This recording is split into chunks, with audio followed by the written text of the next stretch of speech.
Hello everyone, a warm welcome to all my plotting ninja. Welcome to the course on data visualization using Python. So far, you have dealt with two major libraries, the Matplotlib and the Seaborn. The Matplotlib and the Seaborn are the two major libraries that are used for the purpose of plotting or data visualization. But as I told you earlier, that data visualization is all about creating stories about your data. Stories which are not only attractive but can give you meaningful and data driven insights so that you can take a viable decision making. Let me introduce you another library today, and the name of the library is Bokeh. Now it is the time to really do some advanced stuff. The Bokeh scores over the Matplotlib or the Seaborn library in a variety of ways. So far, whatever plots you have produced using the Matplotlib or the Seaborn library have been static in nature. They are not interactive. There's nothing that you can do with that plot. You can simply say it, visualize the movements of data, and can make stories out of it. But what if I give you more options? What if I give you more things that you can include in the plot? Now, let's first see that why bokeh and what opportunities or what benefits it gives you over the matplotlib or the cmod library. One, the flexibility. Bokeh is used can be used for common plotting requirements, which we have been done or which we have been doing for using the Matplotlib or the Seaborn, and it can also help you in custom and complex use cases that we would be covering. In terms of productivity, it can interact with any type of PyData or Python data like Pandas or the Jupyter Notebook. The level of interactivity is very high in case of Bokeh, and that's a major advantage over the Matplotlib or the Seaborn. Whatever plots you produce using the Seaborn or the Matplotlib are static in nature, but with the help of Bokeh, you can produce lots of interactive plots where the users can interact with them in a number of ways. Then it is very powerful. Now this section I would be taking in last video, and this is something very exclusive for you, something which you will not find covered in other courses of data visualization, which is the custom JavaScript. Bokeh and JavaScripts come together to give some excellent visualizations to your data. I will discuss two popular such JavaScripts. Then shareable, you can share the bokeh plots in a variety of ways. You can export them into Excel, you can download them, you can embed them into an HTML and so on. And then bokeh is open source, that means free to use. Anybody can use and enjoy it and can visualize its data. Now, there are certain facts that you need to understand about bokeh. There's a terminology which we know as glyphs in bokeh. So we call it as plots with glyphs. Now, glyph is nothing. Any plot, whatever plot you make, it consists of different type of shapes, which might be line, circle, rectangle, square, ellipse, oval. These geometric shapes in bokeh are referred to as glyphs. Now, bokeh plots are constructed using the bokeh.plotting interface. That's the major interface that you would for all our default styles, tools, and parameters that we need. And we'll be discussing line plot, bar plot, patch plot, and the scatter plot. These shapes will give you a lot of visual information about whatever set of data or the data sets you want to visualize. Let us start with the line plot, one of the very basic plot that you can produce. The logic is very simple. You need to make the necessary imports from the bokeh.plotting module. So import figure output underscore file, because here the bokeh output is not produced within the Jupyter interface, rather it would be outside the Jupyter. So you have to mention this output underscore file and then the show. So these are my x and y values. X is a list of 5 digits 1, 2, 5. Y is again list of 5 digits 2, 4, 6, 8, and 10. So output underscore file, I want to name it as line.html. Then these are the figure parameters that you need to give, that how you want your figure area or the plot area to be, like title is one parameter that you need to give, the title of your plot. Then how you want to name your x-axis label, so it is x underscore axis label, and how you want to name your y-axis label. So this particular code here will assign the relevant parameters to the figure. And then finally you want to produce a line, so I will use the fig.line function, and I want to produce a line between x and y, and then finally show fig. In the matplotlib we used to have plt. Here we have the show function. Please remember I have used fig in the parenthesis because I have defined fig as my figure. So instead of fig, if you are using something else, suppose you are writing p, then you have to write show p here, and this would be p dot line, not fig dot line. So you have to be very careful. This is the common mistake that are done. And you will see a simple line plot as you are seeing. Then the bar plot, again a very common plot. So when we use bar, or why should we use bar, I have discussed this with you when we were discussing the Seaborn. So bar plot, there are two functions that, or two options that are given by the Bokeh library. One, whether you want to produce horizontal bars. Two, or whether you want to go for the vertical bars. Horizontal bars, that means the bars will be shown horizontally across the plot width, and vice versa in case of vertical bar. Again, the code is very simple. You have to make the necessary imports from the bokeh.plotting library. Then you have to define your figure parameters. So here I have defined that my plot area should be of this much of width and this much height.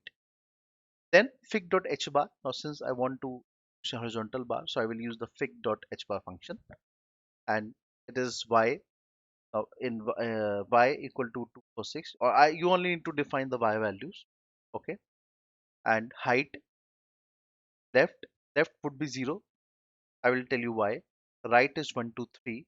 Right means these are basically the x coordinates of your right edges, and the color. So y, the y values, then this right parameter here is basically the x coordinate of the edges. So x values are written here.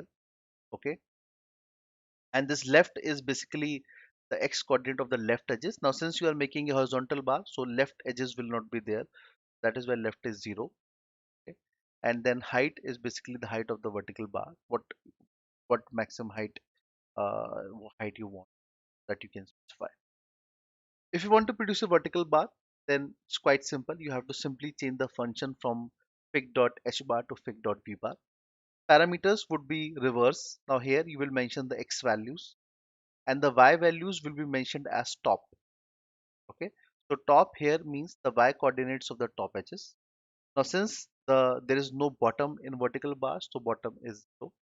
And then the width means what width you want for vertical bars, so that width you can mention right here. You can increase or decrease, but 0.5 is bare minimum that you should have.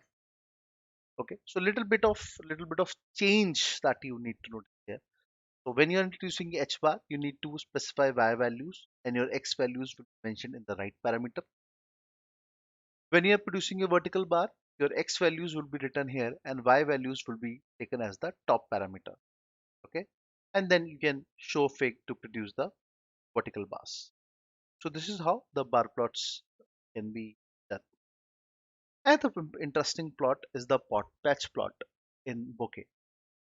Now patch plot is basically used in a when you want to shade a certain region of space in a specific color, or let's say there's a in your data there's a group just showing similar set of properties.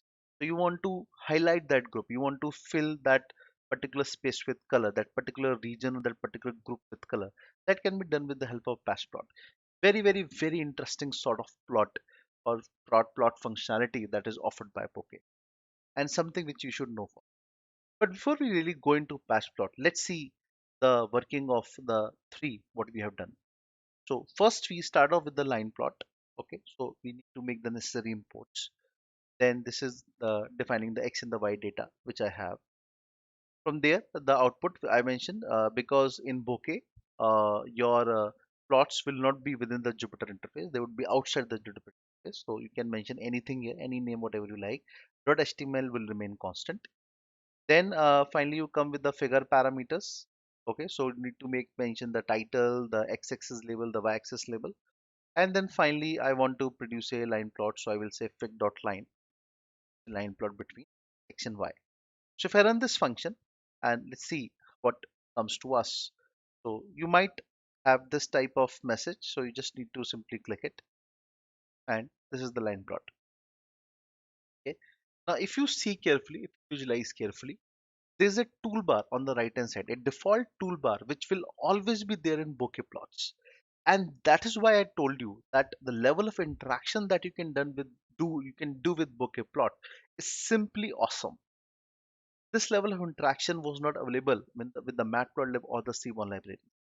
So there are a variety of tools that are mentioned here.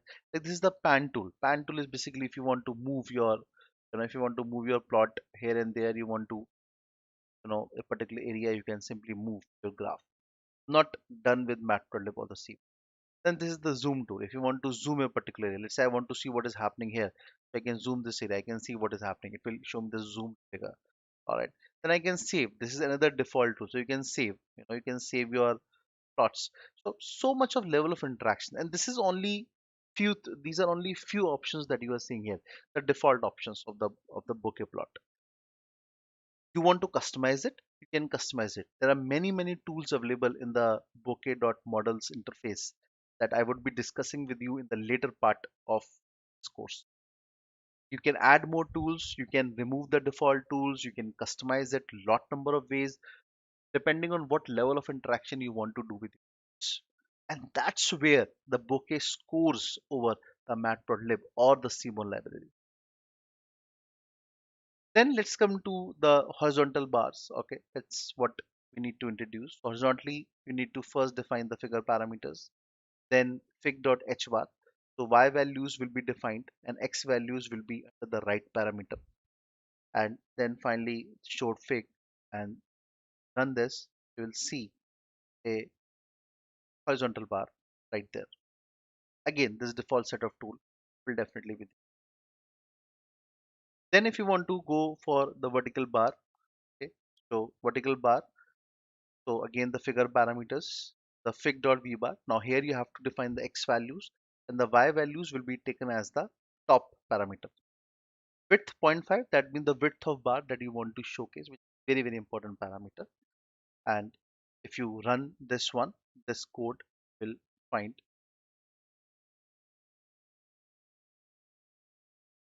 the vertical pass.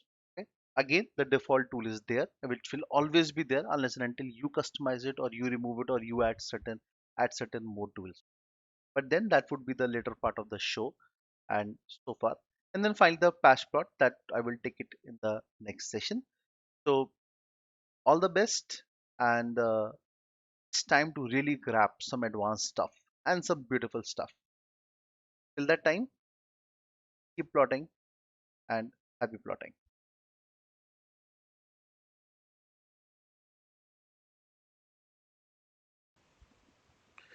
Welcome to the next session, and in this session we would be discussing about patch plot. So far we have discussed line plot, we have discussed the bar, the horizontal and the vertical bar, and we have seen that with every plot, every bokeh plot, there's a toolbar attached to it. That's a default toolbar, so you can customize it.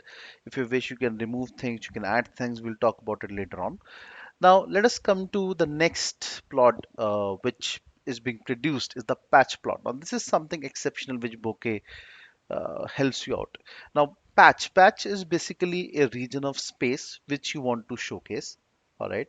So if there is certain region which on a plot that you want to showcase, not a line, not a bar, but as a portion, if you want to cover a certain space or a group having similar property. So there's a certain group on the plot which is showcasing similar property, and you want to showcase it. So that is possible with the help of a patch plot. So you can see in front of you there is an example of patch plot. So there are two patches that are being here. So now again we need to have the necessary imports from the bokeh.plotting interface. Then I need to specify the figure features. So the plot width, plot height, label and all that stuff. then p dot patch. Now see here, I'm not using the word fig, I'm using the word p. So automatically here also I will use show p. I will not use show fig. If you will do that, it will definitely gonna showcase you an error. So you need to mention the x and y coordinates. All right. So x coordinates, that's a list of 1, 3, 2, 4. Then respective y coordinate and the color with which you want to color the patch. And then the output file, I told you that it has to be mentioned in Bokeh. So x is x coordinate of the patch and y coordinate of the patch. For example, let's say, so x is 1. So this is x1. All right. Then uh, the corresponding y value is 2. So 1, 2. Now this becomes the first point. Then x3, the corresponding y value is also 3. So x3, y3. This becomes the second point. And then the third is 2 and 5.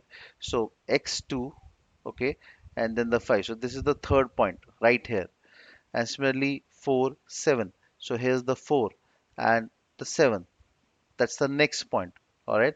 So this is how we specify the x and y coordinates for the patch, and accordingly the patch is green. All right. So this is how we can showcase a particular area or a particular, if you want to highlight a particular group which is showing similar type of properties, that can be done with the help of patch plot. So you can produce multiple patches also. So this was one patch which was having x and y values. So there is a possibility that on the same plot there are two or three different groups, and every group is showcasing some set of common properties. So that for that you need to use patches function, not the patch, but the patches function. So again, a little bit, you have to play with data around here. So the x values, so there are this is list of list. We call it as list of list because within this one single list there are three lists. This is one list, this is second list, and this is third list. In the similar way for y, this is first list, then second list, and the third list. So within a list there is a list. So we call it as a list of lists. All right. So that's possible when you can work when you are working with Python. So again, figure through figure. I don't want to specify much things about this figure.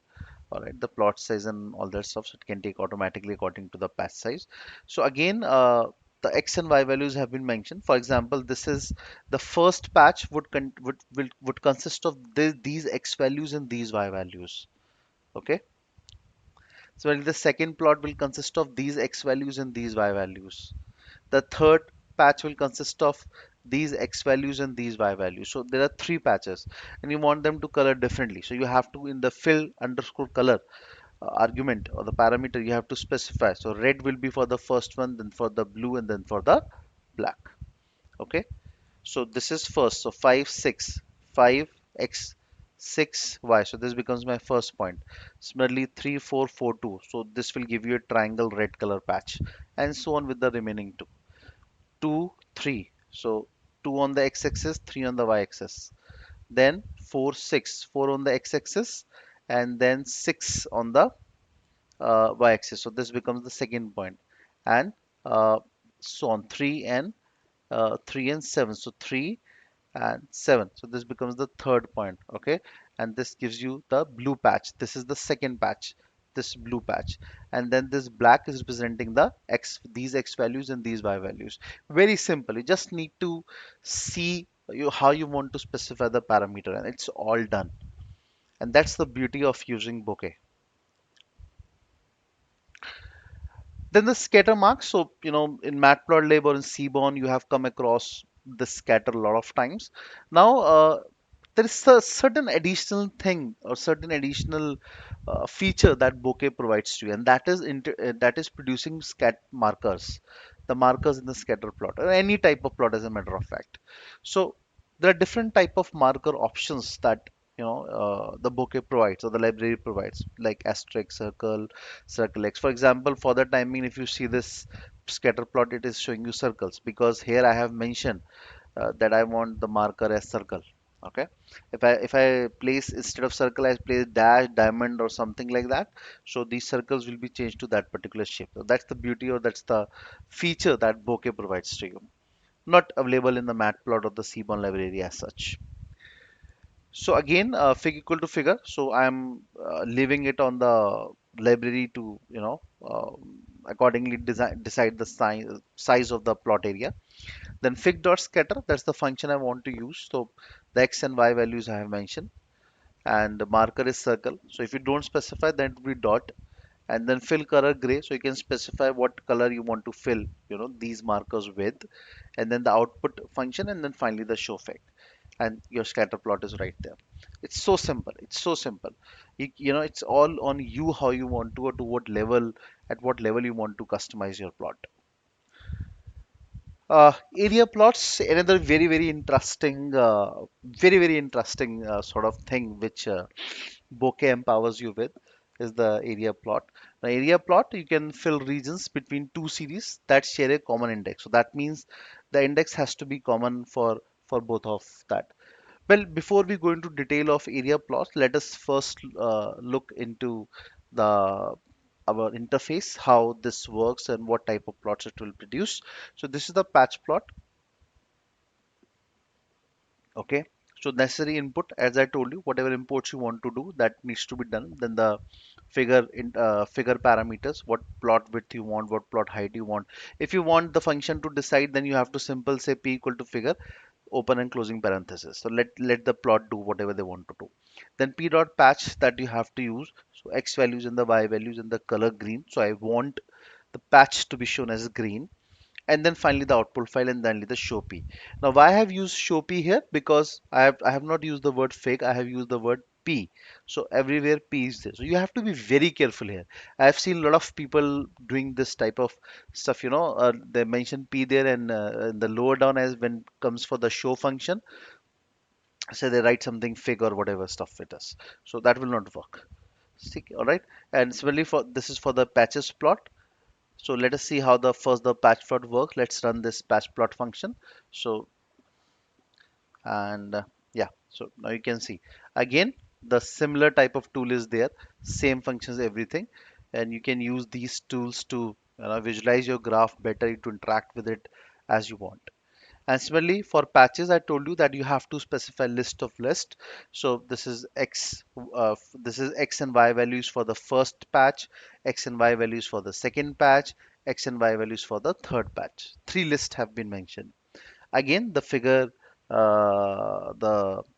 parameters. Okay, so whatever I want to mention, then the figure details. Okay, so like figure patches, x value, y values, then whatever color I want to fill.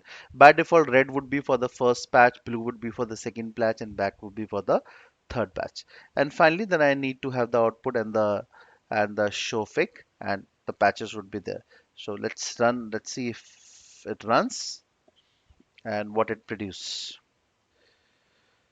So this is how this is gonna work now. So easy, so easy. You don't need to do anything. Single commands, and so easy commands that you need to play. There is no rocket science or any scientific stuff involved in this. And scatter plot, okay, scatter plot, as I told you that you have been doing scatter plot a lot number of times now. So in scatter plot, again necessary import the figure parameters, then you have to use fig dot scatter because you want to produce a scatter plot here. Then I have specifically introduced this marker with you, that you can definitely work with markers here. Okay, so I have specified marker circle, and there are a lot of marker options that I have shown you earlier, and then the color and the size, and this is gonna give you a beautiful scatter plot. And yes, here it is. Okay, so easy, so easy. All right, and that's the area plot which we were discussing, that if you want to showcase an area like this. Okay, so area plot, again, it can be a vertical area as well as horizontal area plot. So if you are going for a vertical area plot, so you have to define the v area function. Okay, this will give you a vertical area, means normal x and normal y axis. Okay, and then it is so vertical area plot that you have to showcase.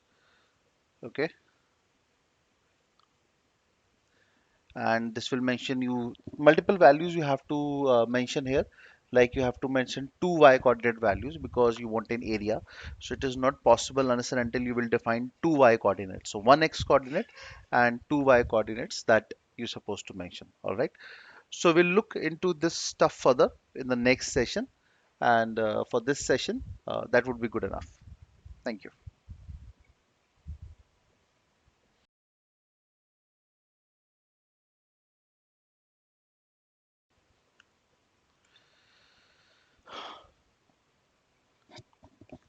All right.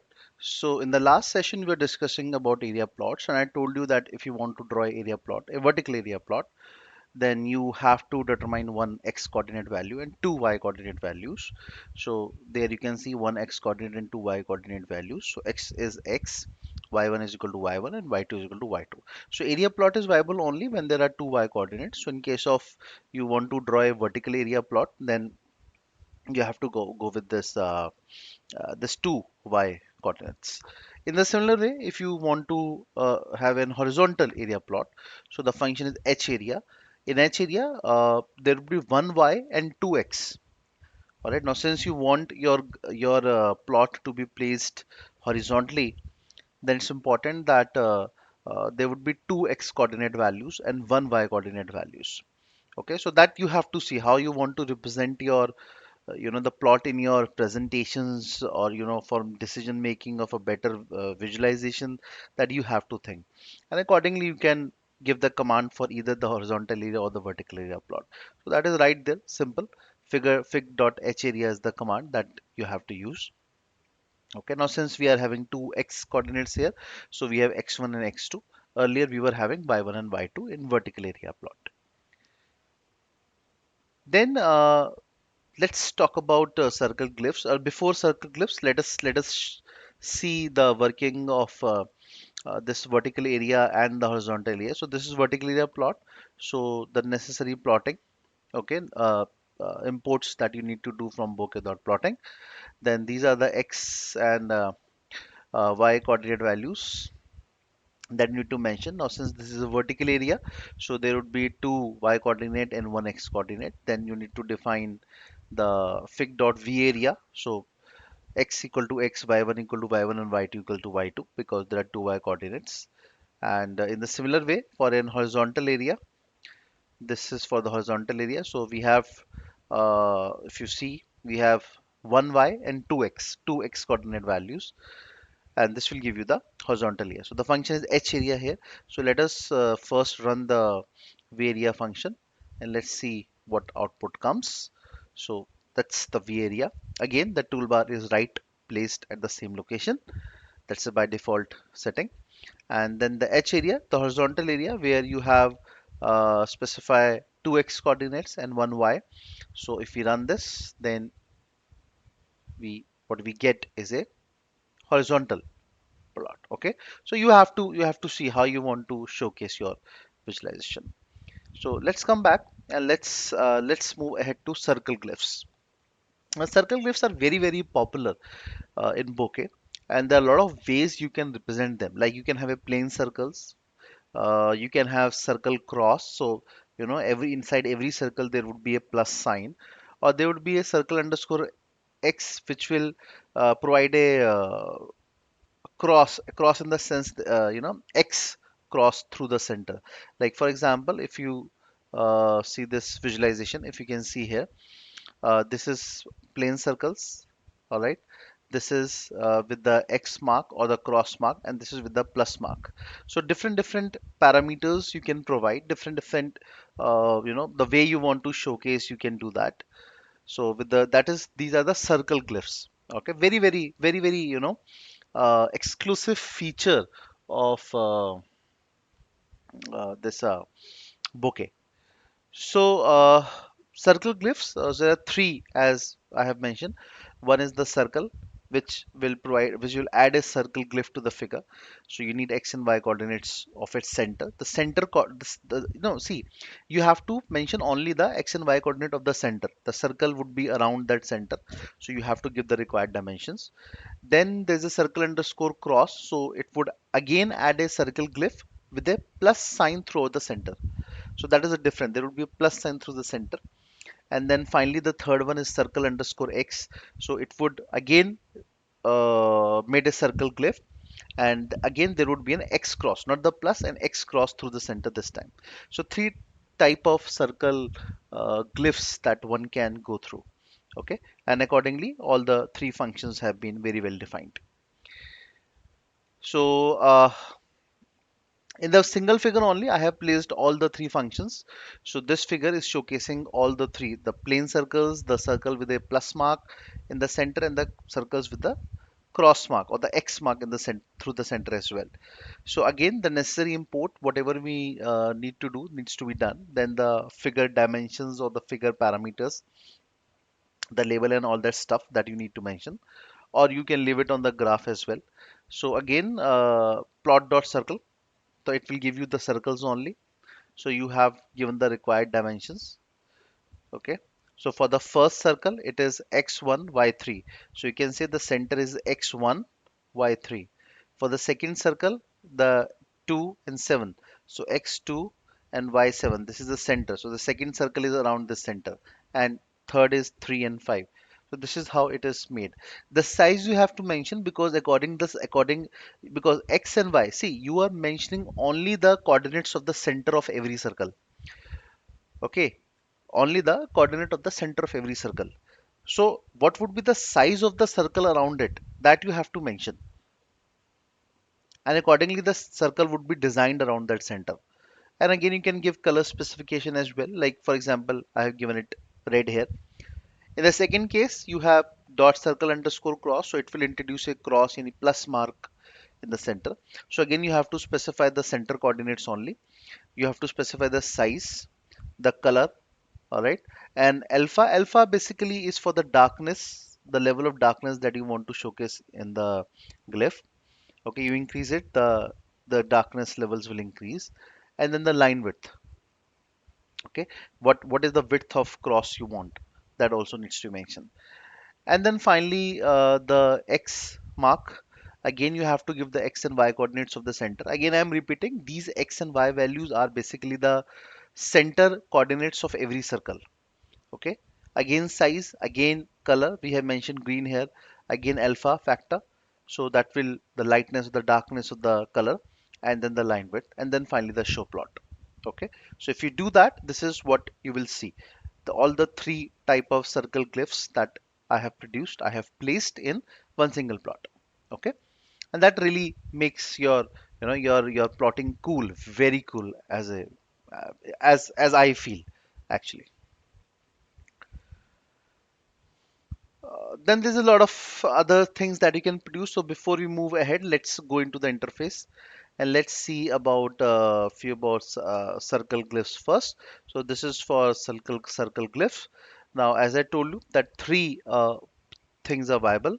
So one is you can have a simple circle. You need to only specify the x and y coordinates of the center of every circle. And similarly, you can have circle cross, circle x mark. All the three are there. See, you have to only give the coordinates of the center of every circle and the size of the circle you want. Everything would be automatically done. You have to simply give the parameters.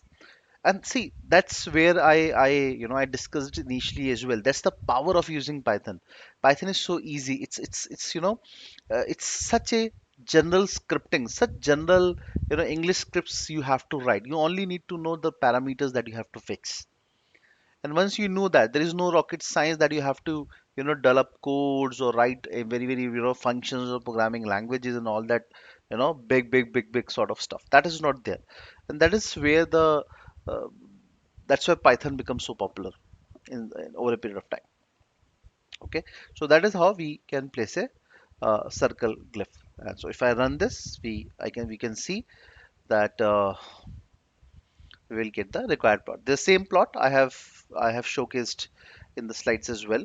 So this is the same plot that you can get. Again, the toolbar, as you can see on the right. Okay, you can change the position of toolbars as well. This is the default position. So we'll come to it later, how we can change the respective position of the toolbar. And then there is a rectangle, again a different type of glyph after circle. Rectangles, we have two options here. One is that you can draw a axis aligned rectangle, and the other is you can draw arbitrary rectangles as well.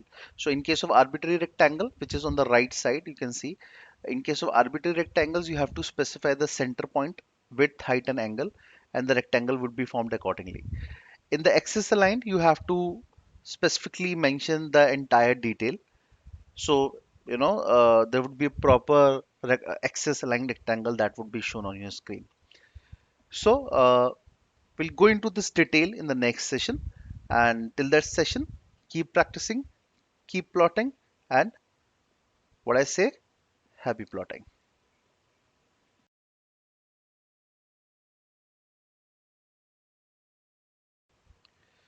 All right, so in the last session, we were discussing the rectangular glyphs. So as I told you, there are two possibilities. One is the possibility of drawing an axis aligned rectangle. So you have to mention the top and the bottom arguments in the left and the right argument because rectangle has four corners. So four corners means four parameters have to be mentioned. The top, bottom, left, and right together will form those four parameters. So you can see p dot quad is the function that you have to follow. So top values, the bottom values of the rectangle, the left and the right values, and accordingly the rectangular would be formed. So it will give you three rectangles. For first rectangular, the top is 2, the bottom is 1, the left is 1, and the right is 1.2, and so on for the remaining rectangles. In an arbitrary, you have to mention the rect p dot rect is the function, so you have to mention the x and y values. Okay, there is no top, bottom, all that stuff because we are specifying a center point now. So these are the center points of my rectangle, and accordingly I need to specify some other parameters like width, height, color. Angle is a very very important parameter because this is where from which the rectangle will take a turn. Pi is 3.14 by default, and then the height unit according to the screen we can adjust it. So we have given height underscore units equal to screen and show p. So I just show you how this works. If you are going for a aligned rectangle, axis aligned rectangle, where we have mentioned the top, bottom, left, and right coordinates of a rectangle. So this is how you can expect your rectangles to be. So as I told you that these are the coordinates for three rectangles, so I can see three rectangles being placed in my plot. And similarly, to draw an arbitrary rectangle, now this is for arbitrary rectangle. So here I have made an additional import. I have import pi from the math function because we are using it in the angle feature. So again, here while specifying the figure parameters, the x and y basically are the center coordinates of the rectangular. So again, three rectangles would be there. For every rectangular, x and y are showcasing the center coordinate, and I need, and accordingly I have mentioned some other parameter like required width, height, and color, and at what angle the rotation should happen and all that stuff. A little bit of mathematic work that is there. So all those people who are involved in mathematics, it's a great thing for them. So let's run it, and let's see what we will get. And yeah, this is what we get. All right, so these are arbitrary rectangles. So since I have mentioned angle pi by 3, so rectangulars have rotated by that angle. So pi by 3 means 3.14 divided by 3. Accordingly, the rotation you can see there. If we don't specify the rectangles, they will not rotate. They would be in a straight shape. So that would be the difference. You can try this, yourself. So there are few things that you should do. Everything should not be from my side. Okay, and that will give you the confidence of working on Bokeh and Python as well. All right, so from rectangle, let's go to oval and polygon. Again, there are the two different glyph methods which Bokeh supports, and you can introduce ovals and polygon shapes as well. So it's the p dot oval that you have to look for. Again, the x and y would be the center coordinate, center value of every oval. So again, I have mentioned 3x, three values of y. So that means I'm asking for to make three oval shapes. Width, height I have to mention because without that, because here since I'm mentioning only the center coordinate values, so the size of the oval will totally depend upon these width and height parameters. Then color, angle I wanted to rotate, so accordingly you will find a little bit of tilted oval that we'll just see when we'll run it into the interface. Okay, And similarly, if you want to do polygon, then the ellipse method is there. Okay, so in the ellipse, it will give you a polygon shape. Now this was for oval.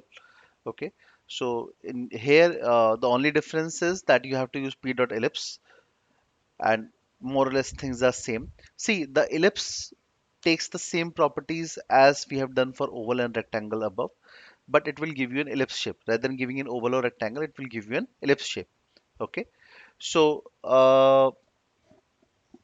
let's say this is what we are importing. So this is the math function. From math, we are importing pi because we are using it in specifying the angle. Then output file, we have been doing it from the very first lecture that we have to mention the output files. Then figure parameters, the width and height, what I want for the entire plot area. And then the ellipse. So x and y, again the coordinate values, center coordinate values for every ellipse. And then the width. Now if you see, for every ellipse, I have mentioned the width. So far, when we were doing for example, we have done oval. Oval, there was only one value of width. Similarly, rectangle, there was only one value of width. But that's not the case when we are doing ellipse.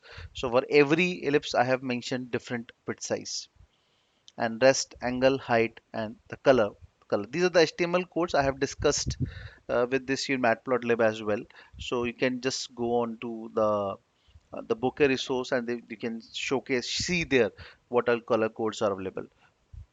Okay, so that will give you the ellipse. So this is something which I have, combined all the things together.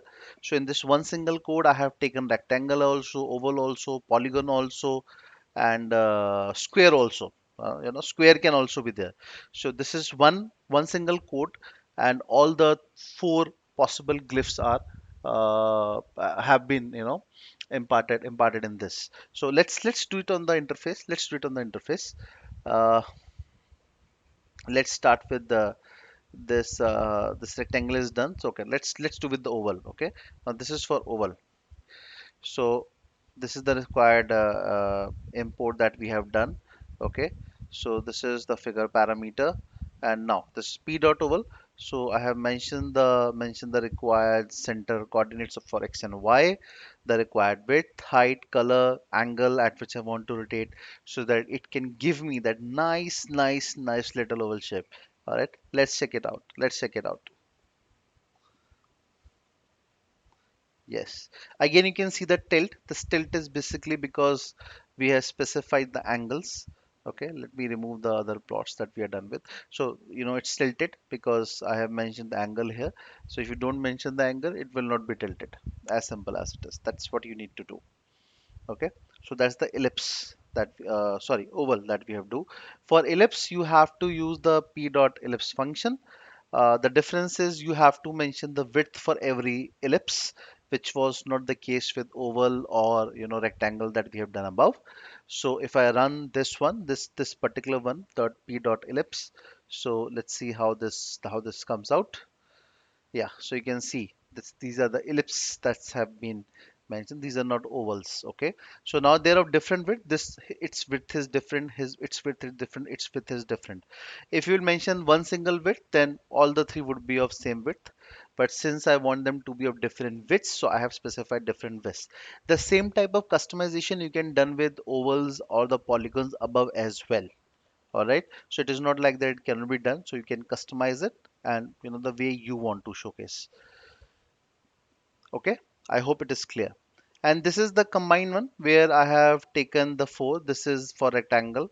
Okay, then this is for square. Square, again, only x and y values, the center values, and then the size, whatever size I have mentioned. So accordingly it will wrap the square around that center. And then ellipse, I have mentioned this is for the ellipse, and then finally oval. So four glyphs in one single plot. Now that's a beauty. That's a beauty that you can just see here. Just notice here. See what will come. Wow, that's beautiful. That's beautiful, right? See how it has come. Lot of things can be done with this stuff. That's the power of bokeh. The level of possibilities it opens for a data analyst or for a scientist or for an engineer are awesome, are super awesome. You can put up anything. You can visualize things as you want or the way you want. That's the level of customization Bokeh introduces into, which was not at all viable when we were talking with Seaborn or the Matplotlib library. Okay. So that's about the rectangle, oval, polygon, and we have covered square as well. Okay, so angle parameter, as I described above, that it determines the rotation from the horizontal. So that is why our ovals or our polygons have been a little tilted, rotated, because I have mentioned that angle parameter. If you don't want to mention the angle parameter, you can simply remove it, and it would be the horizontal tilt. The tilt from the horizontal will not happen. That's the only difference. Like for in this case, I have not mentioned angle anywhere. In oval, I have just mentioned oval, so oval is little tilted. And ellipse, I have not mentioned angle. Square, I have not mentioned any angle. Rectangle, I have not mentioned any angle. So that is the reason square, ellipse, and rectangle all are straight figures. Means there is no rotation from the horizontal. They are fixed. There is no rotation. The rotation is only in the oval because I have mentioned angle minus 0.4. Okay, so that's for rectangle, oval, and polygon.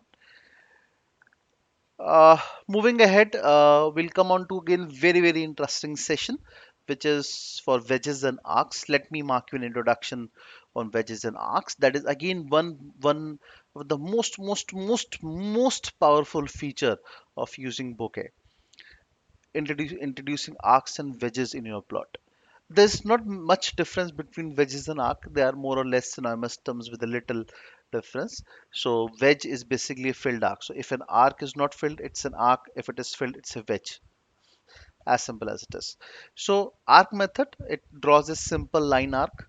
Again, you have to give x and y coordinate, and along with the x and y coordinate you have to mention the start and end angle as well, and the radius, because without radius arc is not possible. So how much radius you want from the center, that is very important. What is the start angle of the arc and what is the end angle of the arc? Little mathematics, but that is, that's why I say these. If you're a statistician or mathematician involved in all this stuff, you are blessed with book actually. So angles are given in radians. Radius may be in screen units or the data units. Wedge is a filled arc. So that's what I mentioned. That wedge is nothing. It's an example of filled arc basically. So you fill the arc, it becomes a wedge. That's it. I'm not talking about potato wedges. I'm talking about wedge as in from the arc. Okay. All right. Let's move. So optional directional property. So it means you can mention whether the movement has to be clockwise or the anti-clockwise. So the direction of arc or wedge, in which direction they should render on the plot. That optional direction property is also there that you can do in this with the help of bokeh. Okay. So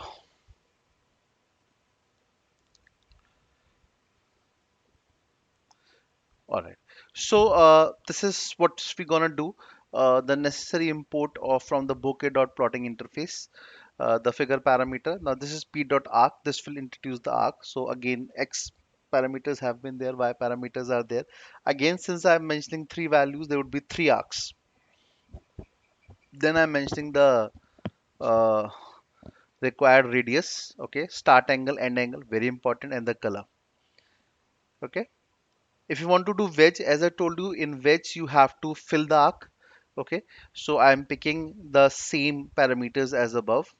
Okay, radius, start angle, end angle. Color I'm changing. Here color I mentioned was navy. Here I'm changing it as fabric. Then alpha is zero point 0.6. I told you alphas are basically uh, help you in the dark, the level of colorness in your fill. Whether it's on a higher side or on a lower side. And then the direction. So this is an additional optional property, as I told you, that if you want your arc or your wedge to render in a certain direction, clockwise or anti-clockwise, so that facility is definitely there with this bokeh plot. Okay. And there are two more things that we can do with the wedge. So this is the annular wedge. There's another function related to arc that you can do. So the only difference is if you are using annular wedge method, then it will draw a filled area. Okay, so there are two more parameters that you need to mention. You need to mention the inner radius and you need to mention the outer radius as well. So in the above cases, only radius parameter was there. Only radius, only radius. So if you want to place a simple arc or a filled arc, only radius parameter is there. But if you want to fill the arc, or sorry, if you want to draw a filled area, then you have to mention two more parameters. Once I will take you to the interface and I will show you that what's the difference between simple wedge and an annular wedge. We'll come to that, don't worry. And then finally there is another function that is there in the arc, which is annulus function. So in the annulus function, again inner and outer radius is there, and you can draw filled rings here.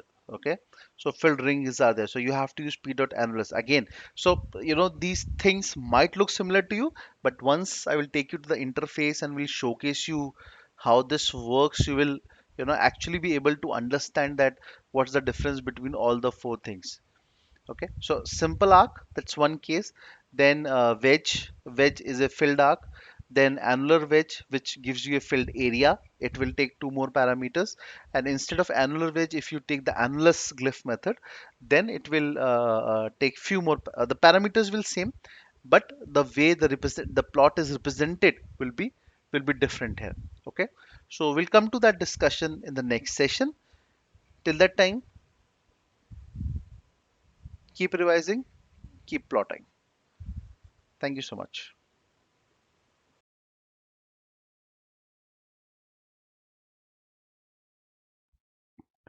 All right.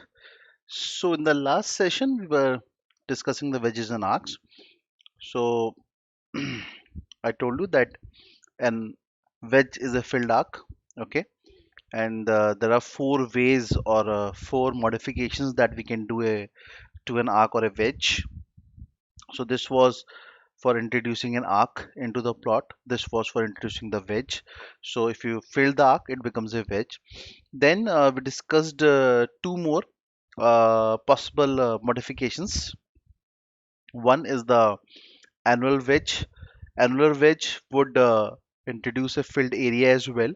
So there are two more extra parameters that would be taken. One is the inner radius and the second is the outer radius.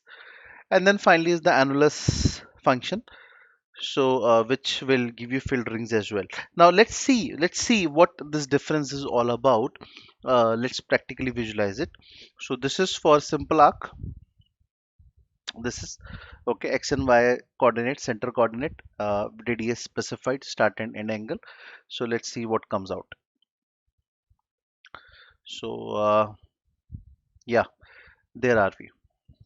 Okay, so if we can see that three arcs are there, one, two, and three. Okay, three different arcs because I have specified three values and there's a radius of zero point 0.1. It's the zero point 0.1 radius.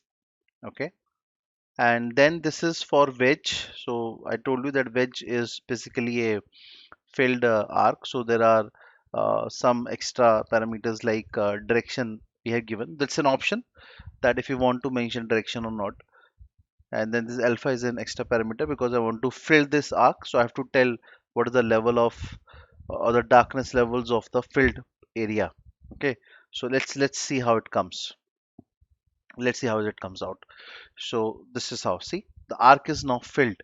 Okay, so earlier there was only arc, this was only the arcs. Okay, and this time we have a filled arc. And then there's the angles are different because when we were having a simple arc, this was the simple arc, so there was a difference of angle. All right, so here start angle was zero point 0.4, 0.4.8 was the end. uh, Sorry, yeah, clock, sorry, it's the difference is because of the clock factor. Since I have given extra optional parameter direction because I want to render my wedge in a clockwise direction, that's why the difference of direction is there. Okay, and there's a color difference because the this is the way it has been, the color has been mentioned. The third function that we discussed was the annular wedge. So where I told you that it is similar to, again similar to arc, but it will give you a filled area.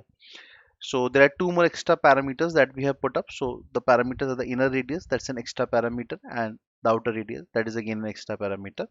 So let's see how it differs from the remaining two. Okay, let's see what comes out. Yes, so now you can see here.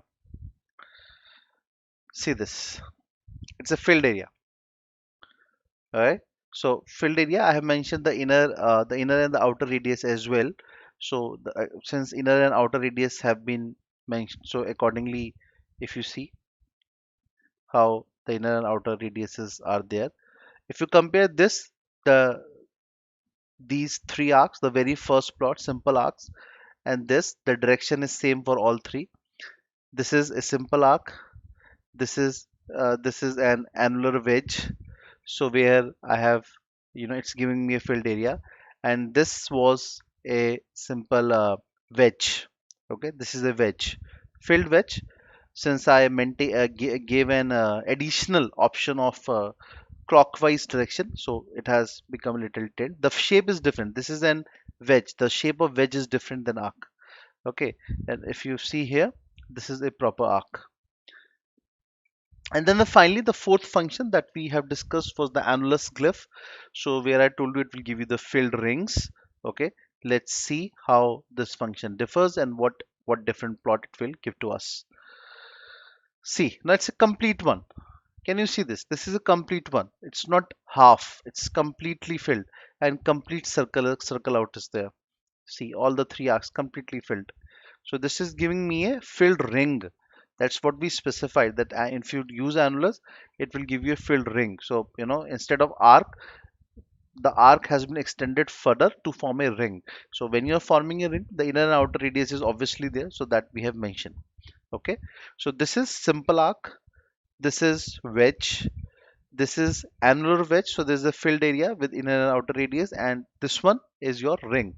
So arc has been converted into a ring with the help of the annulus function. All right. So this is how you can produce different kinds of arcs and wedges, and it's uh, can beautify your plot, or can help you in visualizing some especially some mathematical facts, if you're looking into it, or the scientific facts if you are working on it. So now, after this session on arcs and wedges, there is something which Bokeh provides extremely useful and exclusive, which is the specialized curves. Now there are few types of specialized curves which one can perform using Bokeh, and one of them is the Bezier. Now it's a parametric curve.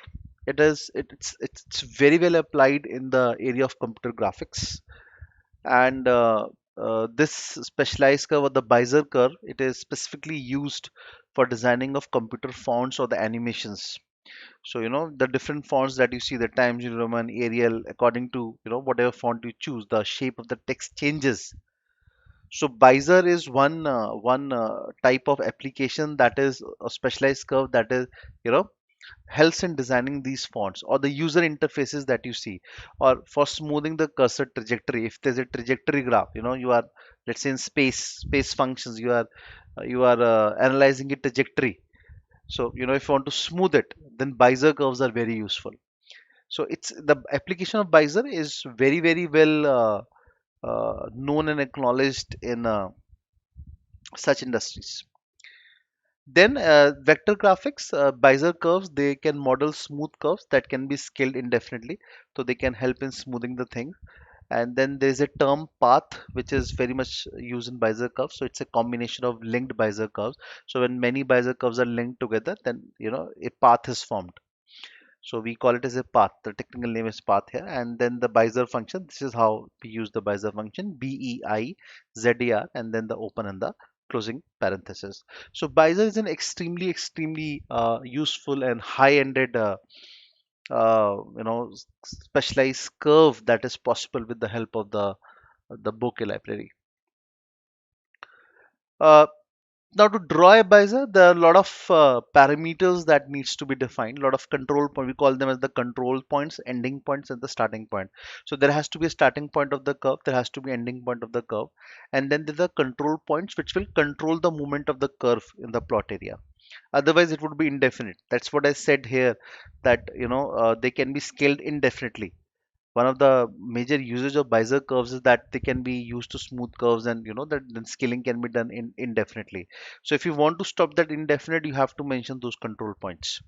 So x naught, which are the starting point, x coordinates of the starting point. Similarly, y naught are the y coordinates of the starting point. Then x1, y1 are two more parameters, which are the x coordinate of the ending point and the y coordinate of the ending point. Then there are four parameters like cx and cy. So these are the parameters for the control points, the first and the second control point. Control points are very important in Bezier curve, otherwise it can be extended indefinitely. Okay, so these specific parameters needs to be mentioned when you are putting the Bezier curves. So let's take this an example. So I assume x equal to 2 and y equal to 4. That's my assumption. Okay, and then these are the what I have mentioned, the x points, the xm and ym and yt, all these things are mentioned. These are the five further parameters that I have mentioned. Okay, so this fig equal to figure, so that's basically mentioning the parameters of the plot area, how the entire area of the plot, what should be my width, plot height, width, and all that stuff. So then the fig dot Bezier, that's the function we use. So I need x naught. What was the x naught? The the x coordinate of the starting point. So x naught is equal to x, then y naught is equal to y. Y naught is the y coordinates of the starting point. Similarly, x1 and y1. So x1, y1 are also there, which were the x and y coordinate of the ending point. So those also needs to be mentioned. So this I have mentioned. X1 is xpo2. This is my x1. Y1 is equal to y. So that's equal to 4. Okay. Then CXO, CYO, control points, X coordinate of control point and the X coordinate of the first control point. And similarly, CYO is the Y coordinate of the first control point. That's CYO. Okay. And similarly, CX1 and CY1, which are the x and y coordinate of the second control point. All these things need to be mentioned if you want to draw a Bezier curve. All the parameters have to be there, otherwise Bezier would not be viable here.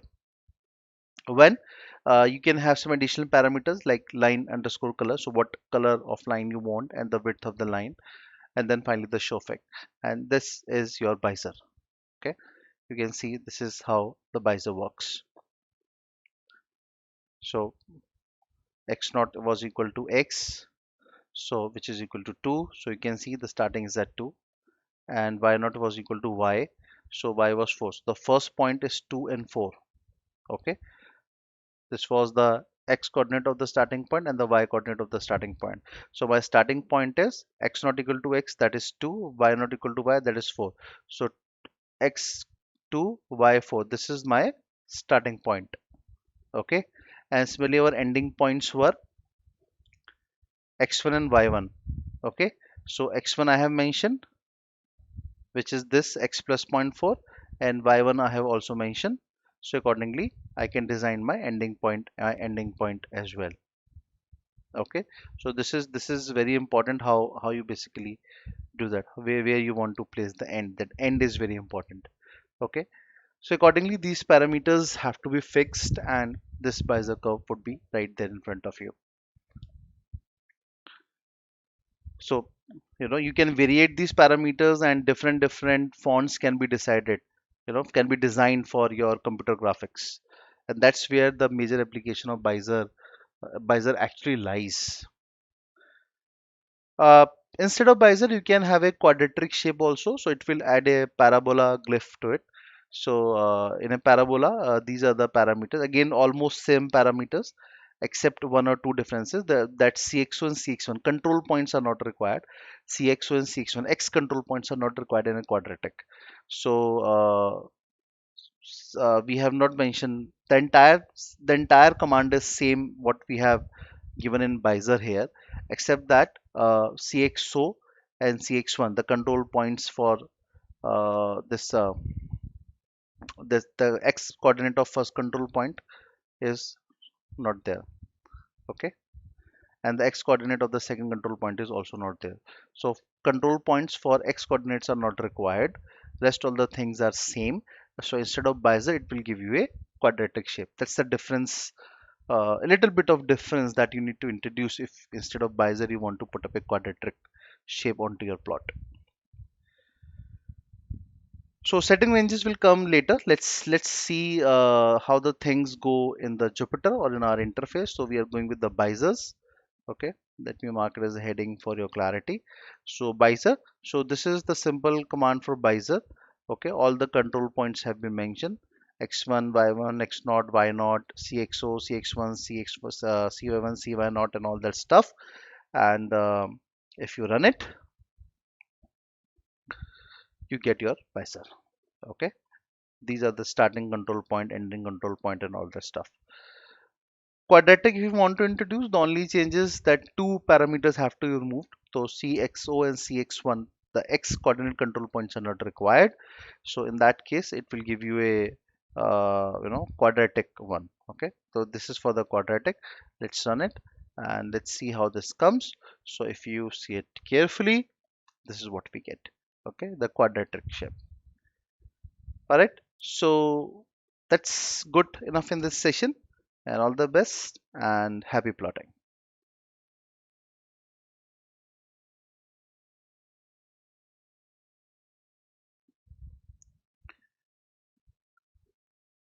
So in this session, we would be discussing some other things like setting of ranges. Now, ideally, you don't need to set a range. The ranges of X and Y axis are taken by Bokeh automatically. But if you wish and you want to customize it, you can definitely do it by mentioning the X and the Y range separately.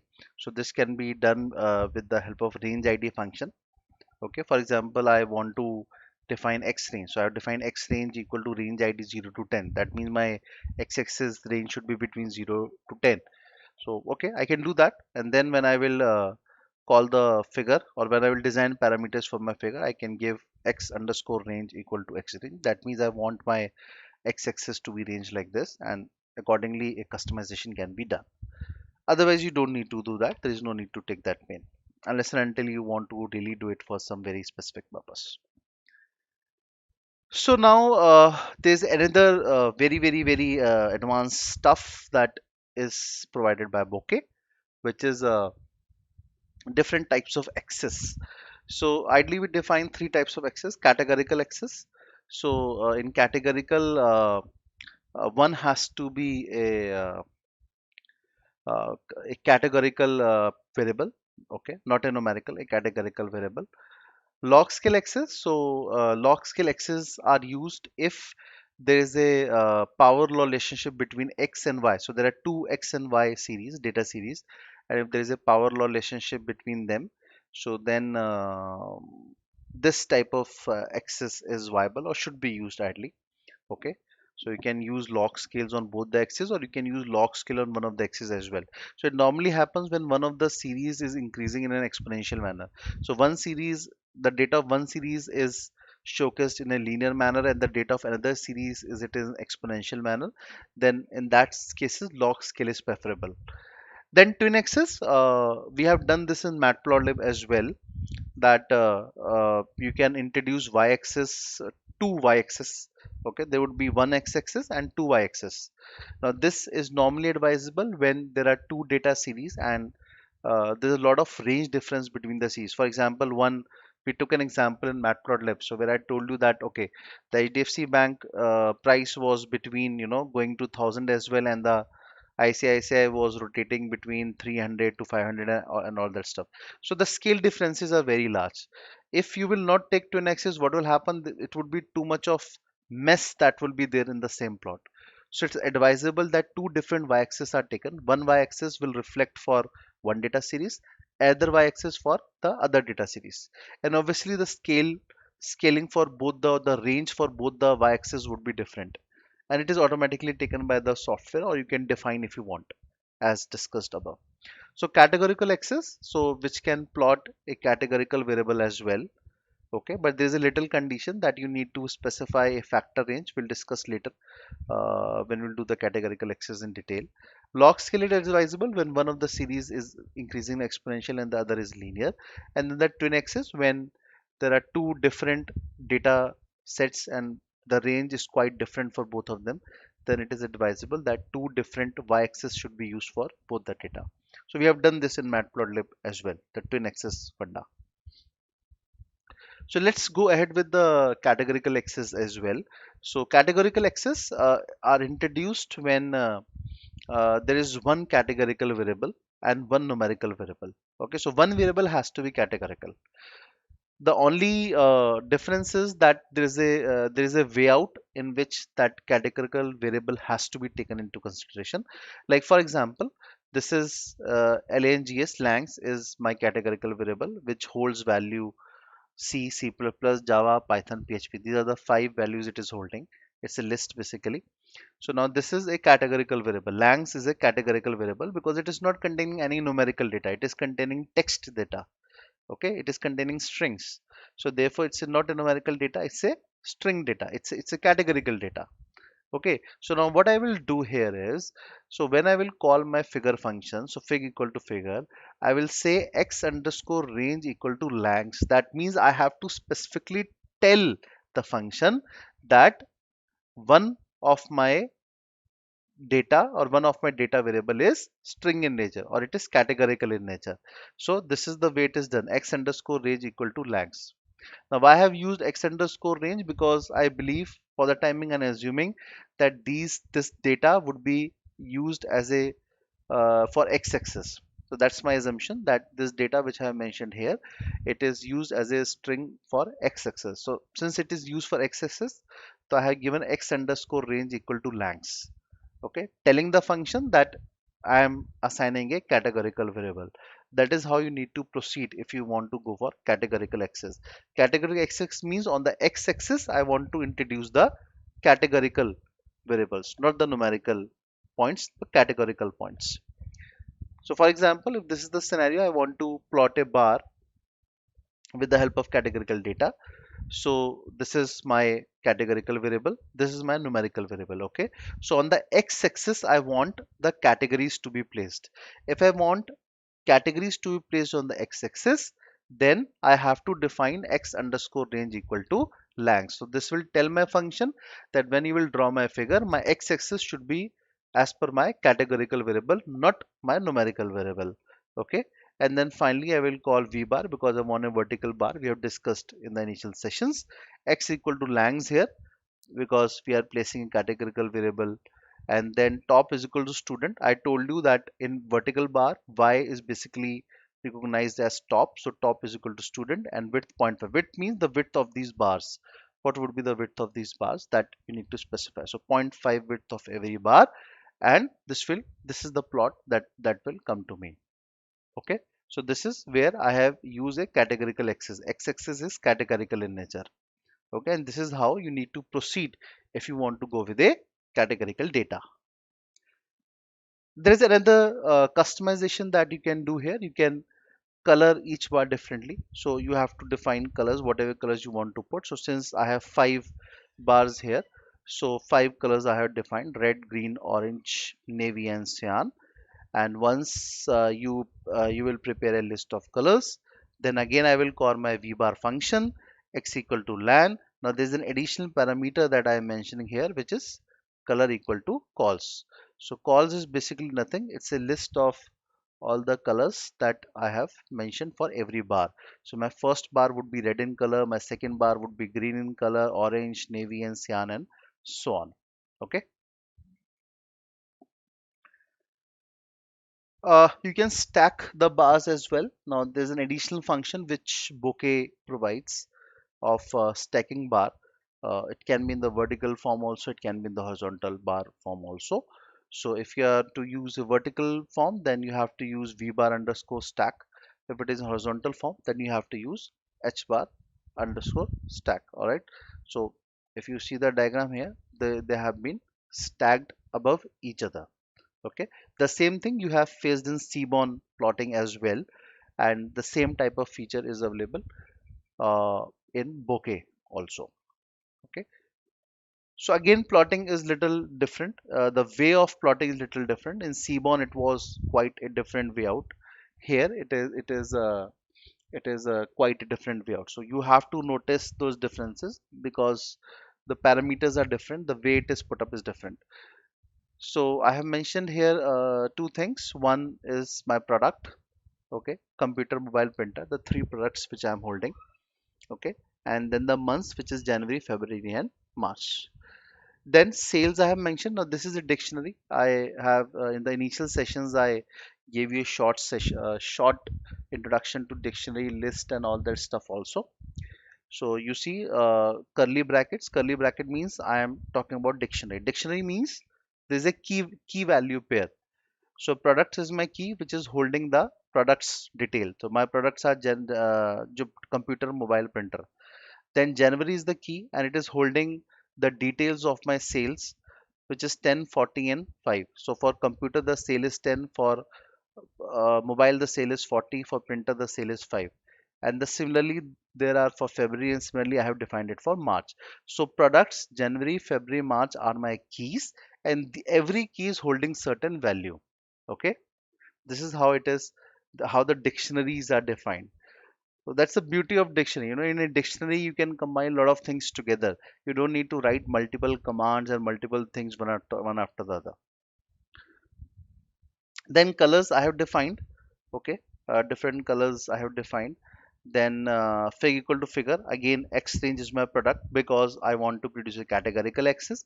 So I have given X range equal to product, and then width and height and other features I have mentioned. Then I will use fig dot vbar underscore stack. Now since I want to have a stack bar now, so for stack bar, I need to introduce vbar underscore stack months because I want to have the months detail, which is January, February, March, and X is equal to product, which we already know that we are taking products on the X axis, and source is sale. Now this is an important parameter. On what basis you want to stack?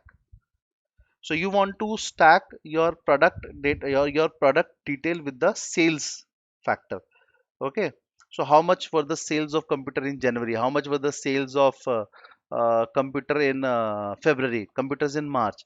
So source is sales. You want to stack on the basis of sales. You in this bar graph, you want to showcase what is the sale of my product every month.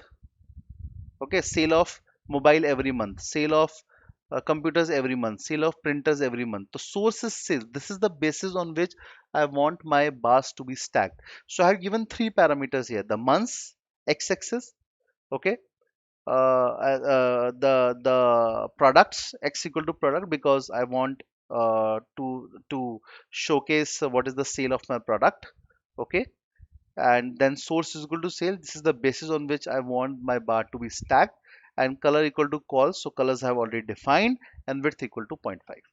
So that's the width of every bar you want.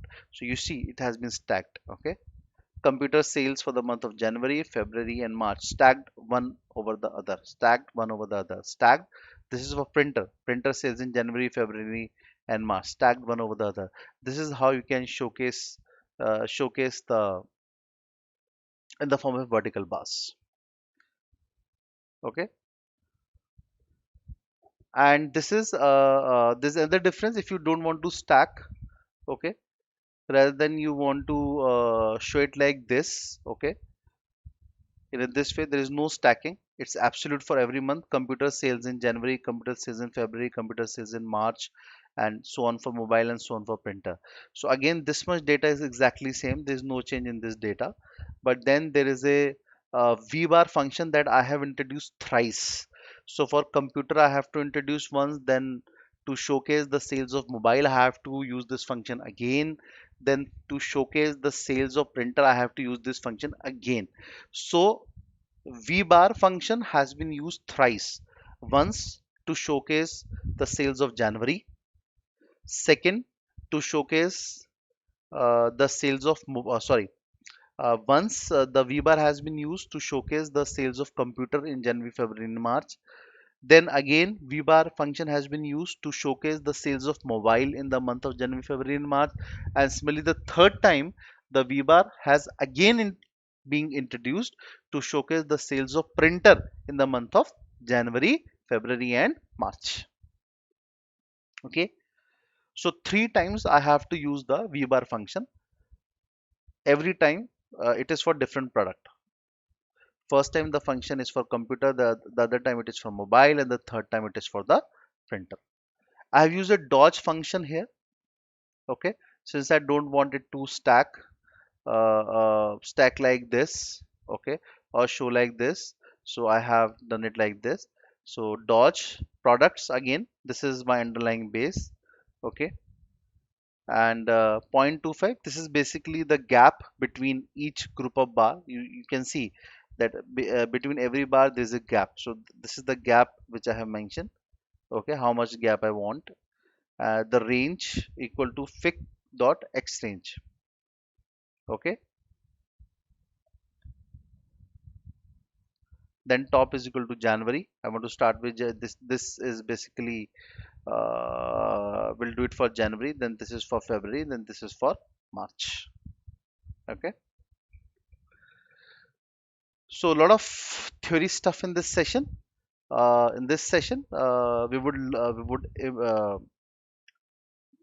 apply all this stuff on our interface, and let's see how this entire functioning works. For this session, thank you so much and keep plotting.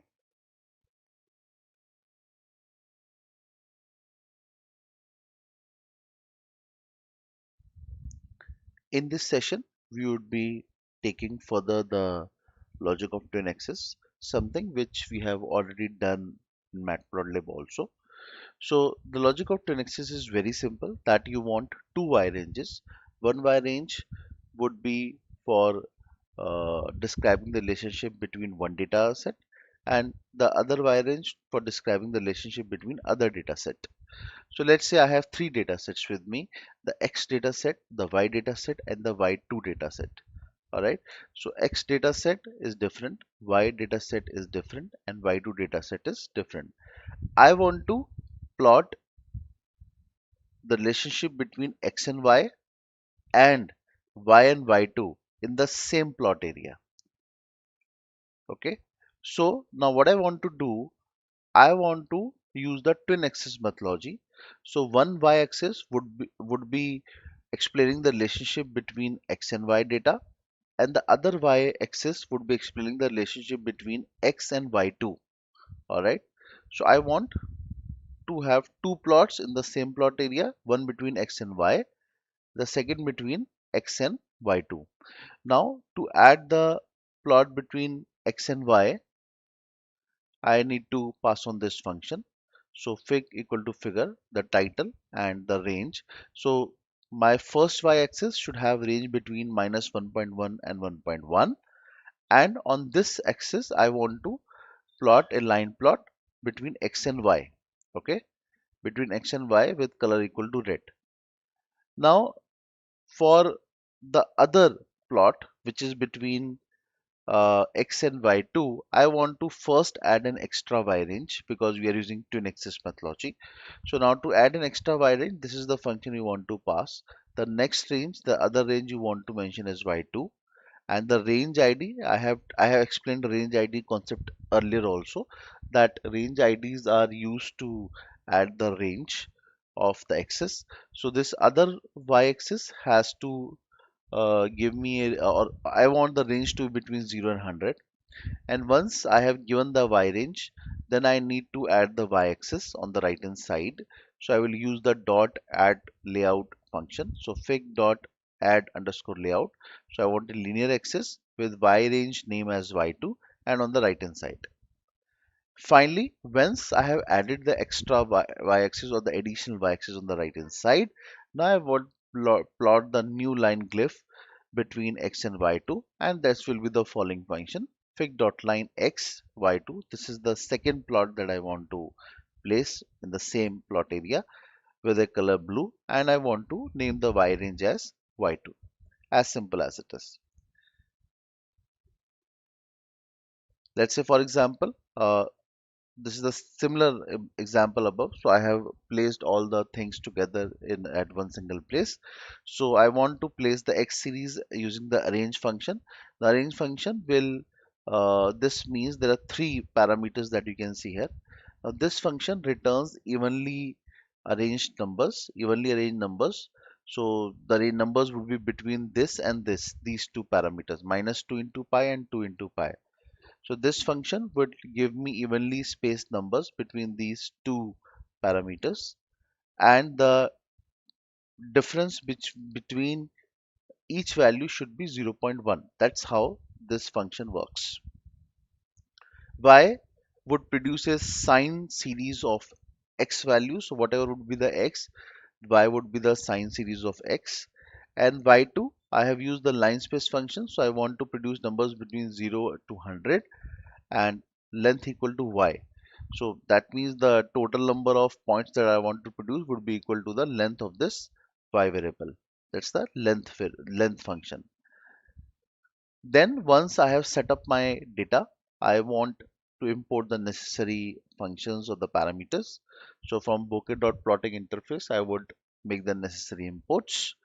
And then I have put up one additional import. So from bokeh.models, now this is different interface. This is separate interface that I have used here. So from bokeh.models, I have import linear axis and range ID. These two extra functions have been imported. So again, first you want to plot the relationship between x and y. So these two will plot that relationship.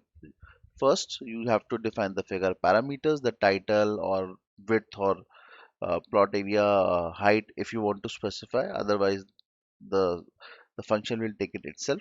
And the y range that I want to define between -1.1 to 1.1. Now that's a big comfort. This facility was not available with Matplotlib. In Matplotlib, the scale or the y ranges are taken automatically. Here you have an option where you can define the y range within the function. And then fig.line, which is x, y. So you want to plot between x and y with the color red. Then for the other plot, first you need to add the y range. So I want to add a y range between 0 and 100. So I have used the range ID function. And then we want to have fig dot layout methodology. This is what I want to use.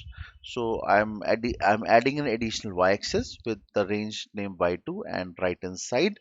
And then finally the fig dot line. That's the plot that I want to produce, which is between x and y2 with a blue color. And then finally the show fig. Once you do that, this is what you will get as in your output. Okay, so let's see the interface. So this is what the same function. First, I will produce the required series. So three data sets I have, x, y, and y2. So one I have want to plot between x and y, and the other I want to plot between y and y. Sorry, x and y2. Then making the necessary imports. There's an additional import that we have done here. Then this will give you the plot between x and y, and this will add the additional y range, this will add the additional y axis, and this will finally plot the line between x and y2. And let's see whether the output goes that way or not. And yes, so this sine wave is showcasing the relationship between x and y, and this single line that you are seeing, this straight line, is explaining the relationship between x and y2. That's how twin axis can be used. The next that we can do is the date time axis. Now, when you're dealing with the time series data, which we have done earlier as well, when I was explaining you the matplotlib functionality, in a date time axis, it's again important that in time series data, it is important that date time axis should be taken, because you want dates or times on one side of the axis. So normally x-axis is taken as the date or the times, and in certain cases it is very desirable that you have to consider different date and time scales. Okay, so the logic is absolutely same of what we have discussed in matplotlib earlier. Okay, so first you have to suppose I have imported the required data frame file. The bank.csv, I hope you remember in Matplotlib as well, we have used the same CSV. We showcase the values of HDFC Bank stocks and the ICICI Bank stocks. Then you have to convert date into date time axis and then finally place it as an index. Then make the bokeh imports, whatever necessary imports are required. And then finally, these are the two things. First, making the figure parameters. So p equal to figure. So that's the plot width and the plot height I want. And I want x-axis type to be named as date time because that's what we are doing. And then finally, I want to plot the line. So p dot line df dot index. So this will take date on the x-axis. And then suppose I want to plot ICICI Bank here, uh, color navy and alpha. Alpha I told you will darken or lighten the shade of whatever you are using. Okay, so if you use it on the interface, that's the interface.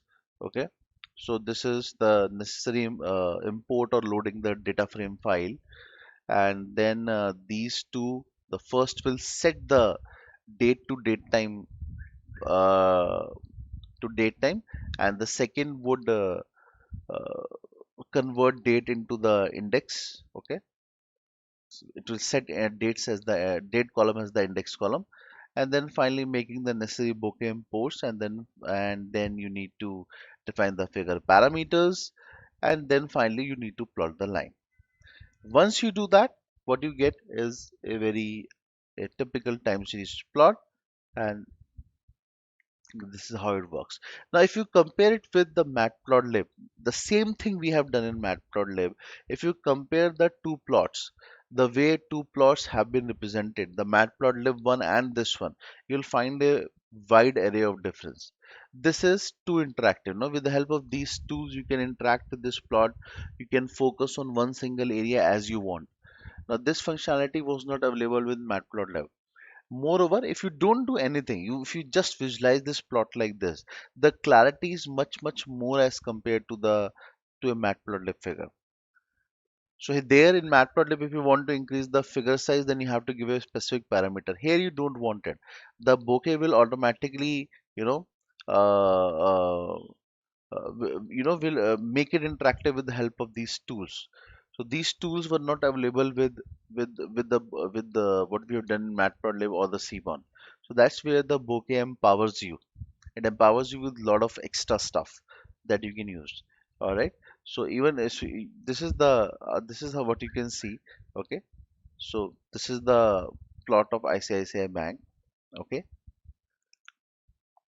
We have used the same thing what we have done with the matplotlib, except the functions have changed. In bokeh we have changed little bit of functionality, and obviously in bokeh if you do the same work, then you get these extra tools which and you can also introduce other tools apart from this to visualize this data better. So that's the date time axis. So now this is what I have done. If I want to plot both the series in the same area, like I want to plot the relationship between date and ICICI and the date and HDFC Bank on the in the same plot area, then I can use the same logic that I have discussed above, the twin axis logic. Okay, so that's the figure parameter. Okay, this is adding the extra y range. So I want to add the range between 0 and 500 for the additional y range, and this p add underscore load would finally add the y-axis. And then I want to plot two lines now. One line I want to plot between the date and the ICICI Bank, and the other line I want to plot between the date and the HDFC Bank. Okay, simple as it is. The same logic of 10x's I have used, only now the plotting is different. Now I'm plotting between different things. I'm using the date time axis as well. So if you do this, this is the necessary code that we have put up. Okay, and if you run this, now you can see you have both the plots. So if you just want to play with this, you can definitely use this pan tool, and you want to focus on a certain area, see how it expands. Now this is the beauty of this plot. You can do any type of expanding, or For better visualization, it gives you a lot of tools. You want to focus on certain area, just simply zoom it and focus on that certain area. That's the power of using bokeh. Okay, so this is simple, the twin axis methodology. So I have taken the time series example as well to give you more clarity of of the ways with which you can work uh, on the twin axis. The next what we have is how to add annotations and legends. So annotations are basically the explanatory text which you add to your diagram. So that basically uh, tell the visualizer or the learner better about your plotting or the plot what you have formed. So you can make annotations by different ways, maybe by specifying plot titles, which we have been doing so far, or the labels for the X and Y axis. So when you specify the labels or when you specify the title, that is also a type of annotation what you are doing. Or you can introduce text labels anywhere in the plot area. So if you want to introduce a particular label somewhere in the plot area, focusing, marking on certain area, that is also viable, possible with the help of bokeh.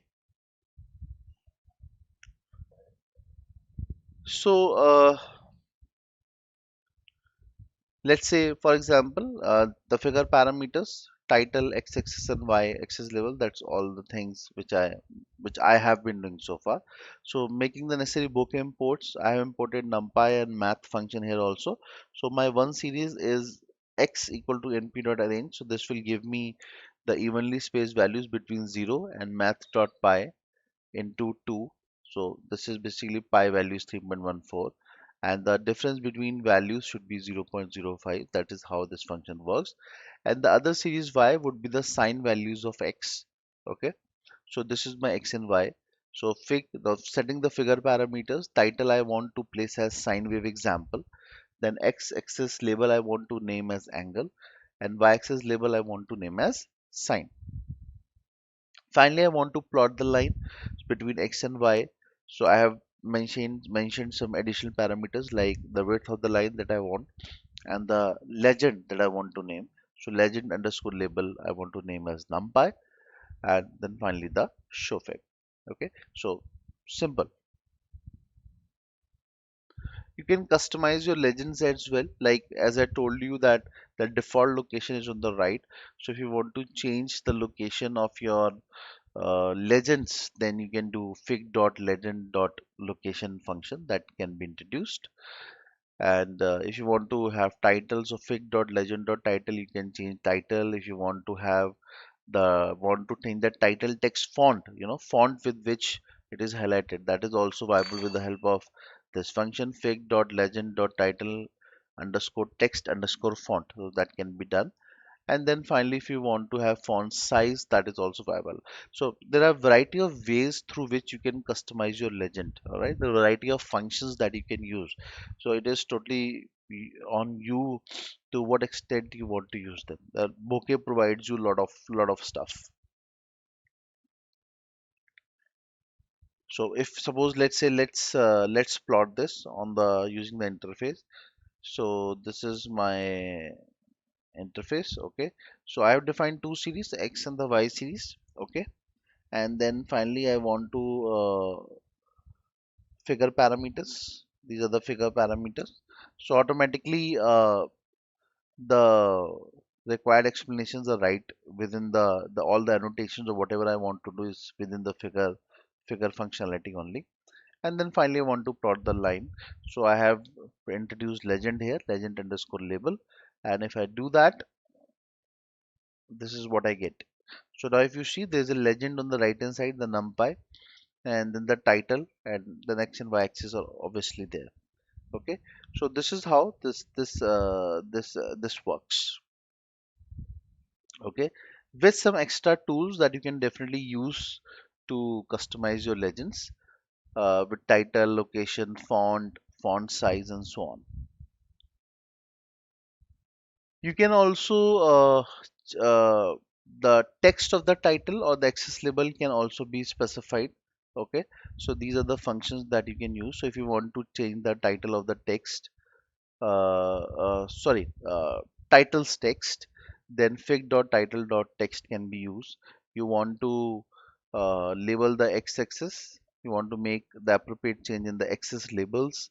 So if you want to make the change in x-axis label, this is what you can do. If you want to change the y-axis label, this is the function you can use. Then location is also very much possible to change.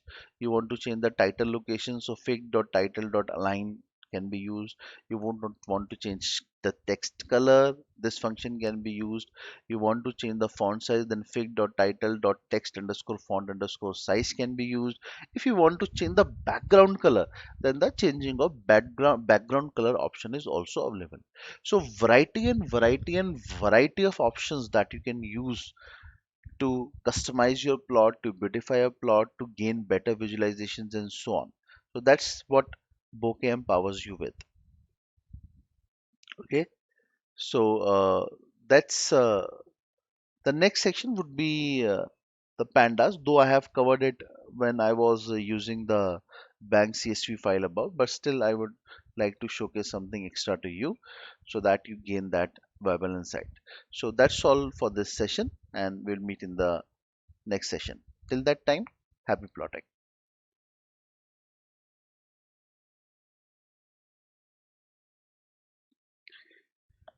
Hello everyone. So I believe all my plotting ninjas are doing pretty well.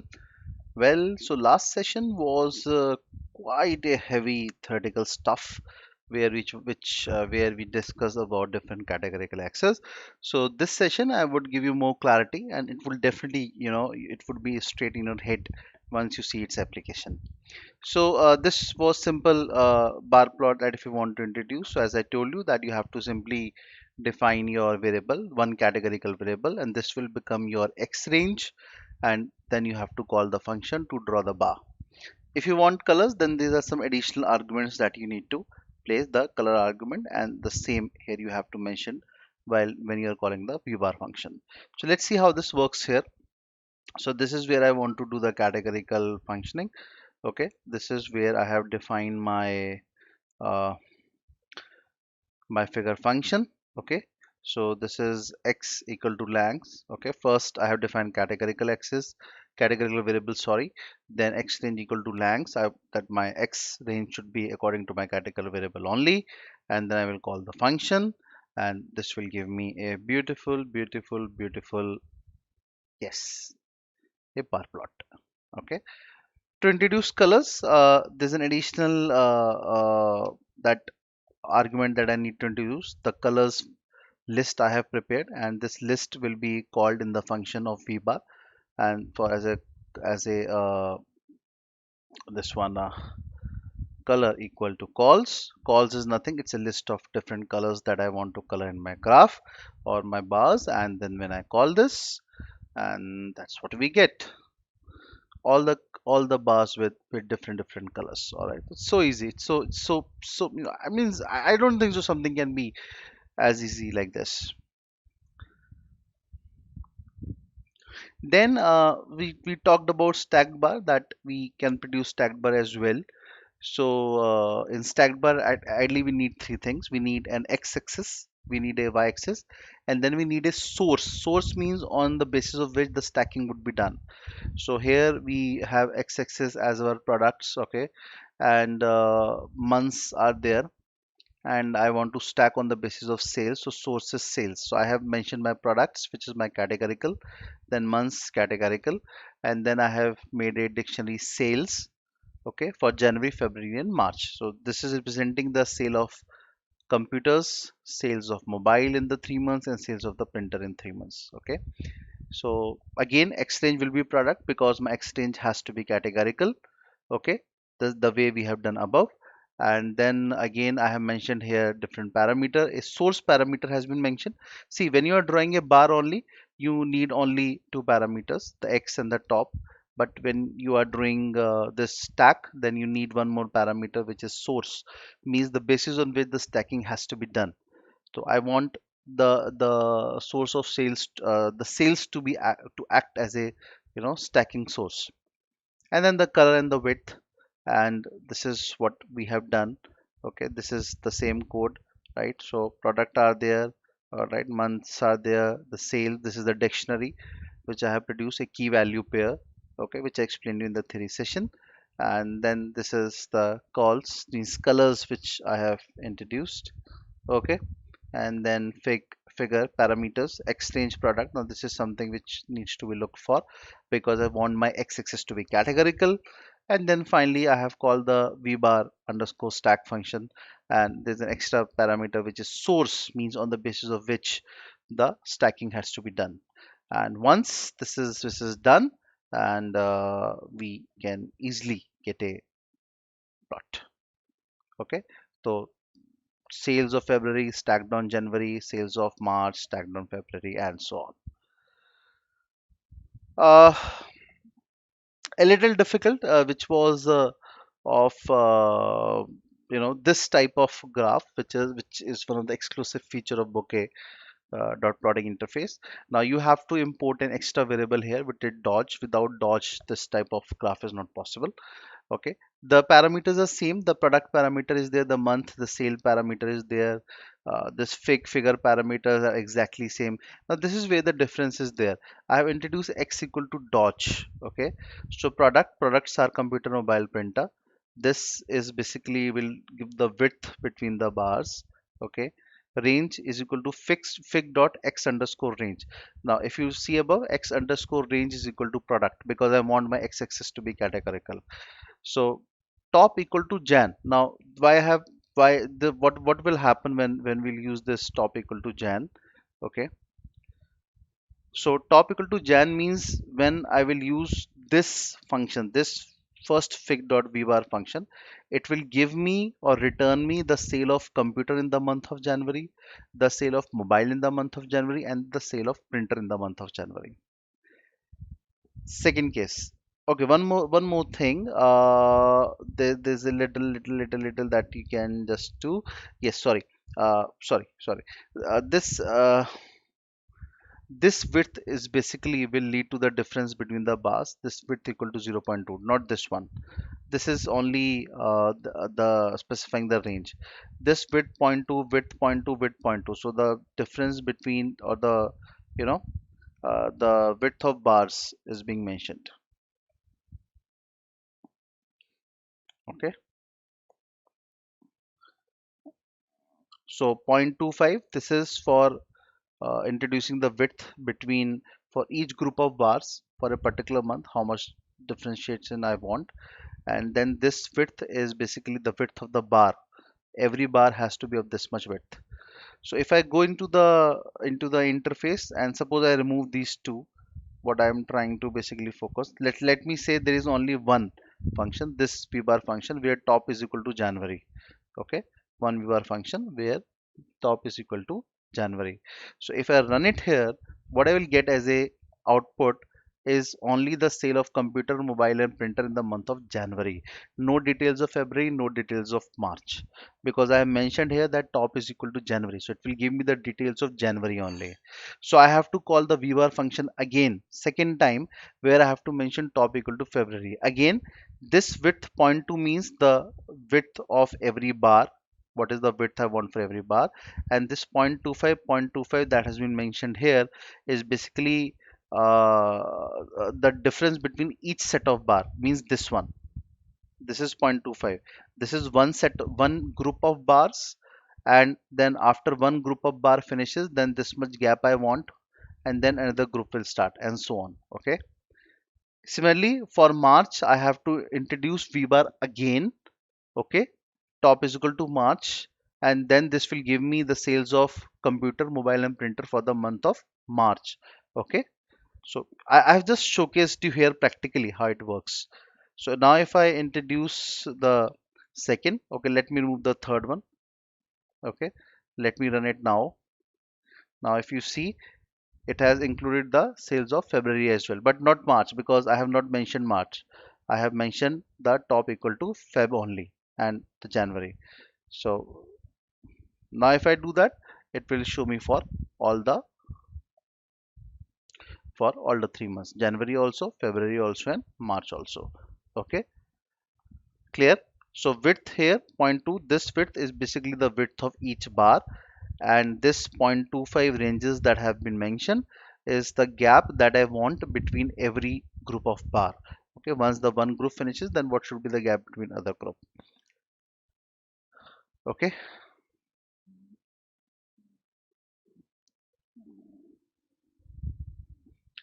so this is how the this function can work. So that's all for the categorical access. Okay, a little bit of practice, you need to work your hands on it, then you will get more clarity. That will, because once you get your heads and your hands in synchronization, then automatically all things start working. Log access, as I told you, it's very much possible. It should be used when one variable has a exponential increasing values and other variable has a linear increasing values. Okay, so what happens that if one variable is exponentially increasing, it's better to introduce a log access rather than a normal access, because otherwise, the trend or the pattern of the plot will not be clear. Okay, so how to do it? Let's suppose this is x, this is y. So as you can see that x is increasing linearly, 0.1, 0.51, 1.52, 2.53. This is a linear increase. And then 10 raised to power I for I in x. For I in x means this is a for loop that has been introduced. So as I will replace I, every time it will do 10 raised to power I. So if I take I equal to, it will do 10 raised to power 2. If I take I equal to 3, it will do 10 raised to power 3. So if I take x equal to zero point 0.1, so y will be equal to 10 raised to power zero point 0.1. Then next x equal to zero point 0.5. So this would be 10 raised to power zero point 0.5. In the third case, x will be equal to 1, then 10 raised to power 1. In the fourth case, x will be equal to 1.5, then this would be 10 raised to power 1.5, and so on. It will keep on going. So y is increasing exponentially, x is a linear increasing. Now, if I don't take a log scale, this is the plot that I will get. Okay, this is the linear scale example. I have taken linear scale both sides, and this is what I get. Ideally, what should I do? I should use a log scale. So I have to configure the log scale. So I will say y underscore axis underscore type equal to log. That means I have to specify that my y axis is equal to log. This is an extra parameter that I have to introduce in my figure function.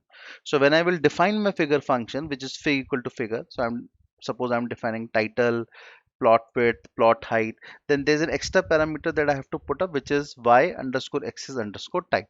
So I want to tell my function that y-axis should be of log, it should not be of linear axis. If you do so, then this is what you get. So now you can understand the, now if you see, if you try to visualize, now see, this is where the trick lies. This is where the the power of an analyst lies. Now if you are not using a log axis, so your conclusion might be something like, okay, initially the values were low, then with increasing value of x there's a sharp and shoot, sudden steep increase and so on. That might be your visualization. But what is the correct visualization? This is the correct visualization, which is telling us that there's a linear relationship between x and y. But with the help of this plot, you cannot visualize it because the scaling is not correct. Here the scaling is correct. So here I can say the relationship between x and y is linear. This is the actual real visualization which actually exists between these two variables x and y. But I can visualize it only if I have taken the correct axis. That is where the importance of axis comes in the picture. And similarly, we can go for twin axis as well. So let me first show you the log axis. That's the log axis. Okay, so this is the linear case example, okay, where I have not defined any log axis. So x y values have been defined, the same code is there, I have simply taken it into the interface, and if I run it, and this is what I get, linear scale example. But if I just modify it and I introduce one more extra parameter, which is y-axis type equal to log. That's an extra parameter that I am launching here. And then I run my function, and then you see and visualize, and then you can actually say that the relationship between x and y is linear. This is the correct visualization.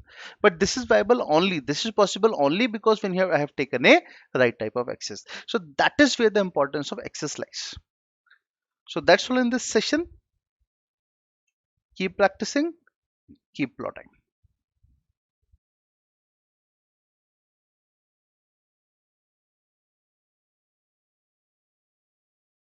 Hello everyone. In this session, we'll be discussing how Bokeh works with pandas. So in the earlier sessions, I have taken one example, but just to justify it further, let me take another example. So suppose I want to import a file, let's say test.csv, which is already stored in my C drive under the documents folder. And then I would make the necessary Bokeh imports from the bokeh.plotting interface. And I have to first provide the figure parameter. So I'm not giving any specific parameters. I have set figure and open and closing parenthesis. Then my x values is the x column of the data frame and y values are the pow column of the data frame. Then I want to plot a line. So I will plot a p dot line function. I want to plot a line between x and y and I have specified line width here. And then I want to mark circles also x and y. P dot circle is a glyph, so all the um, it would provide circular markers on the line plot. So x, y, and the size 20 I have specified. So size of the circle is. So if you look into the our interface, okay, uh, this is where the code it is. Okay, so if I run it, so first of all, let's see this is the data which I have. This is the x column, this is the pow column. All right, these are my x values, these are my y values. Okay, pow is my y value. Okay, yeah. So these are the indices, so no use of indices here as such. And if I run this command, we can see the plot. So there's a line, okay, and then there are circles also because I have given two parameters here. If you reduce the size of the circle or increase the size of the circle, accordingly the figure will change. And that's a toolbar on the right, which is always there in the bokeh plots. Okay, so bokeh works brilliantly uh, with pandas or the data frames. Data frame is nothing. We have discussed earlier also. It is when the data is available in the form of tables. Now let's move ahead and discuss something which is known as the layouts.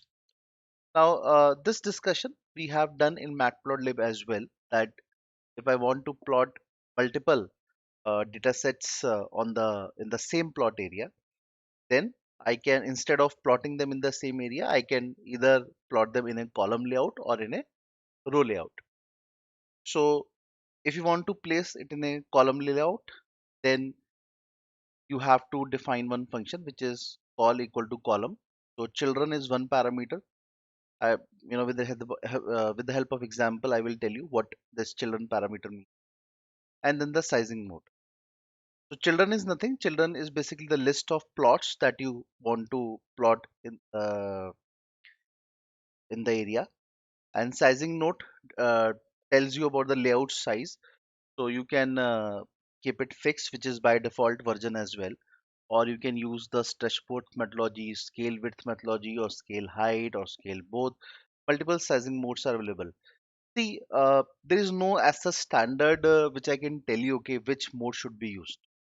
You can use different modes. You can see under which mode your visualization is, you know, you can visualize your data better, and accordingly that mode can be selected and presented. Okay, so let's take an example. Let's say first let us make the necessary imports. So I have made the necessary imports from the bokeh.plotting. Then there's an additional import here. So from the bokeh.layouts interface, I have import column because we are going into a column. So this is a column. The right hand side, if you see the diagram, this is a column layout. So two diagrams or two graphs are there, but in different plot areas. Okay.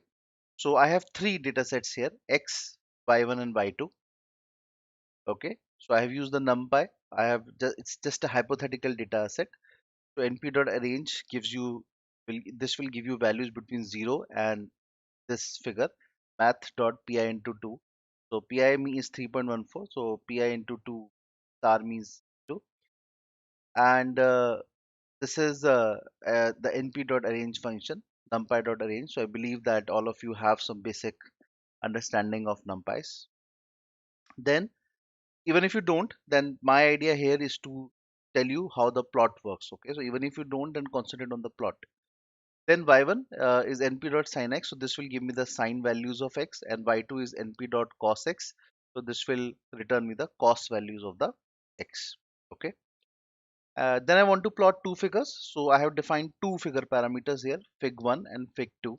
So fig1 I have defined plot width and plot height. Similarly for fig2 also I have defined plot width and plot height, because I want two different plot areas now listed one after the other.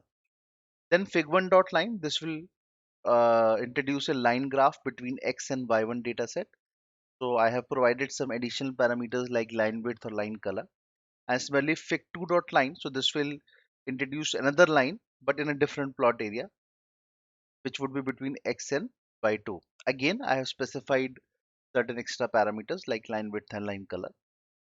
Then this column layout function, which is very important. Without this, you would not be able to place the data into columns. So column children is basically the list of plots. So I have two plot. I have one plot is fig1 and the second plot is fig2. So I'm introducing the argument that I want fig1 and fig2 to be the part of column layout. And sizing mode, I'm selecting stretch both, so the data would be stretched as much as possible. Okay, so this is how the coding works if you want to introduce the column layout. Fine. Then this is for row layout. The only difference, the entire data is same. Everything is same. All the imports are same. The data selection I have taken same. These parameters are same. The only thing is the last one. If you want to use row layout, then instead of column function, you have to use row function.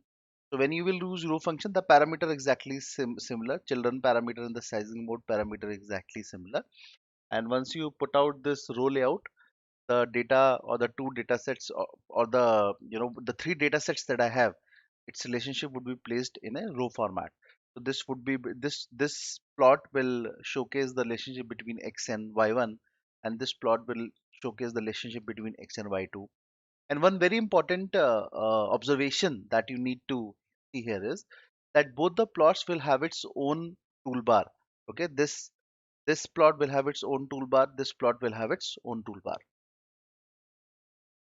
Then the grid plot. So before we discuss grid plot, let's come to the interface and let's take this the column layout. So this is the column layout. All the necessary imports have been done.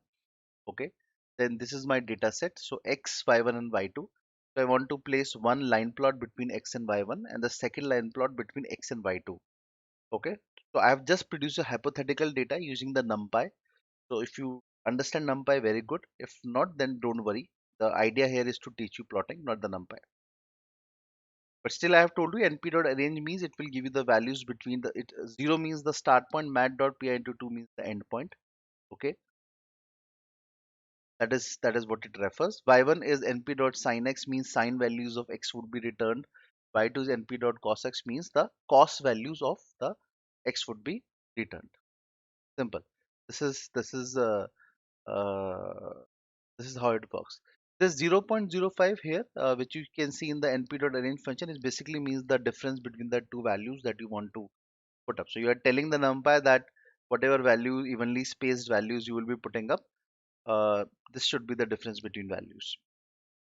Then this is the fig first figure details, the second figure details, and the column.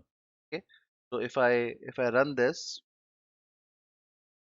we will see that what we have received is that two different plots. This is between x and y1, this is between x and y2, and placed in a column format. Similarly, if you go with the row layout, so this time you have to import row here. In the earlier case, I have imported column. The data set is same. Okay, x, y1, y2 exactly same. Figure 1, figure 2 parameters exactly same. The only difference is here where now I have specified the row function instead of the column function. So if I run this, you'll see that the same data set, but this time we have the plots in a row layout, not the column layout. All right.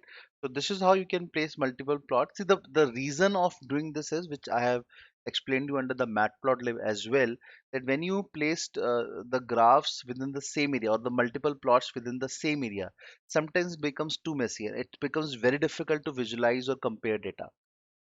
But when you plot them in a column or the row layout, then comparisons can be easily done. Now let's discuss the grid plot. Now I told you that if you see these plots, every plot has its own toolbar. So this plot has its own toolbar. This plot has its own toolbar. If you use the grid plot function, okay, so grid plot function allows you to give only single toolbar. That means for both the plot, the toolbar will be single. Okay, so grid plot function, it will return a grid and a single unified toolbar would be there. And then the location of the toolbar you can set, you can parameterize that. The parameter can be given. So uh, this is the again the same example, absolutely same example. This time I am importing grid plot. In column I am the column was import column was there. In row the import row was there. Now in grid plot it is import grid plot. Okay, the data is exactly similar. The fig1 and fig2 parameters is exactly similar. The only change is now here that I have used the grid plot function instead of row or the column function. If I do that and I come to my this is where I have done this. Data set is exactly same, fig1 and fig2 parameters exactly same, and this is the change that grid plot function has been used this time. And if you run this, let's see. Yeah. So now there is a single toolbar. Uh, in this plot, the toolbar was available for individually for every plot, but here it is only one single toolbar that can be used. So that is the usage of the grid plot function. Okay. So it returns you a two-dimensional grid of rows and columns. So one single toolbar works for the entire all the plots. Then there are certain plot tools which can be used. Okay, so when you are rendering a bokeh plot, the toolbar normally appears on the right. We have seen it a lot number of times. Okay, and if you wish, you can change the location of the toolbar. Okay, like for example, it can be above, below, left, right, or if you don't want a toolbar, it's not important that you want a toolbar. So if you want to remove the toolbar, then there's a removal option also. You can remove the toolbar very easily. So this is the example. We have make the necessary imports. Output file we have mentioned. Then I want to create a toolbar. Okay. Now here, if you see, I have mentioned that I want a toolbar location. Now this is done with the figure parameters. So when you are defining figure parameters, you can show this. So you want to toolbar location to be placed below and toolbar sticky false. Now what this parameter is all about is that sometimes when you are mentioning toolbar location below, then it coincides with the x-axis. So there might be a possibility that might be overlapping the axis. So if you want to make sure that that thing should not happen, you have to mention other parameter which is toolbar underscore sticky equal to false.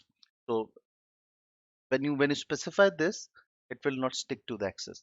Then I want to draw a circle, so I have draw the circle. This is my x data, this is my relevant y data, and the size of the circle 10. If I do that, and this is what I want to do. Okay, this is my data. So this is my necessary figure details. Okay, so I have mentioned here, this is my toolbar location. If you can see, toolbar location, toolbar sticky false, I have mentioned the parameter. And then finally, since I want to go for circle, so the parameters I have defined the x and the y values and the size. And so if we run this, yeah, these are my circles. Okay, this is how it works. Okay, now if you see here, the toolbar location is below. Otherwise, the default location is on the right, or might be on the top if you are following the grid plot function. But here I have mentioned the location, so the location can be mentioned. Even if you don't want to show the toolbar, it's your choice. You can specify the none parameter, and there will be no toolbar. Okay, so these all are the options which are actually available with the you can customize your plot tool. Then there are various other tools available in the models module. So uh, we'll coming to this session in the next session. And till that time, keep practicing and keep plotting.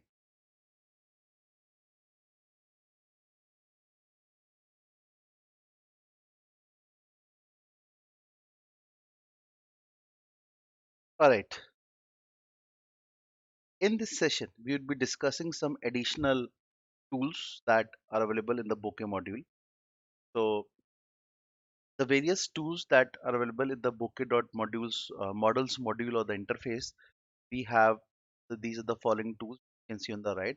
Now, if you don't specify the tools, we have seen that whatever type of plot you prepare, there's a default toolbar and there are 4 or 5 options which are automatically there. Like save tool is automatically there, the pan tool is automatically there, and so on. But you can customize it, means if you don't want to showcase all the tools, or if you want to showcase one or two tools only, so those can be customized. Like for example, I want to add a lasso tech tool. Now this is not there by default. So I have defined the figure parameters here. So p is equal to figure. Plot width is one parameter. I'm defining plot height. Title I don't want to place. Then toolbar location I want to place below. The key false. And tools is equal to lasso effect. Now there are three things which you have to do here. So one, you have to make the necessary import. So from bokeh.models, you have to import lasso select tool. I've given the names here so you can try your hands on it. So this first line you have to import from the bokeh.models. For example, if you want to introduce wheel zoom tool, so you will write import wheel zoom tool as it is, no changes. Okay. And then the second is this change. You have to give command p dot add underscore tool. So this tool you want to, so this is written as it is with open and close parenthesis, which will make the right call. And then finally, when you are defining the figure parameters, you have to write down another parameter here, which is tools equal to lasso underscore select. So this name also I have given here, that if I am introducing, the name is lasso underscore select. This is the name of the tool which you have to place here. So now I want to plot a circle. These are my x and y values, size 10, and you will see that an additional tool would be there. If I go into this, so this is my data. All right, so this is the import of lasso select tool. Okay, then you have to specify this extra parameter, adding of tool, and then finally in the figure parameters you have to mention last parameter if you see, which says tools is equal to lasso underscore select. It's very important. And once you do that and run this particular code and see here. So now there's a lasso tool here. Other tools are not there because now I'm customizing tools. So when I'm customizing, I have to mention what are tools or I want. It is not like that the bokeh will continue with the default tools and plus the tool that you have given. So either you don't specify the tool. If you are specifying tool, then you have to specify all those tools which you want in your bokeh plot. Okay. So since here I have mentioned only lasso, so it will show me only lasso. Other tools which are the default tools like save tool or the pan tool will automatically be gone. Then there are several styling visual attributes that you can perform. Some of like line color, some of them we have already done in our previous examples. Like line color we have done, line width we have done, line join we have done. So you can just play with your plots as much as you can. You know, the default appearance of a bokeh plot can be customized. It's like whether you want to do it or not. Like for example, line underscore John is very popular if you want to join all the paths. It is very popular in point plots. Okay, so if you want to have dash lines, like instead of solid lines you want to have dashes, then line underscore dash can be there. So different parameters are there which you can mention, and we call them as the visual attributes. Then there are fill properties. So if you want to fill path with certain color, so you can have fill underscore color parameter.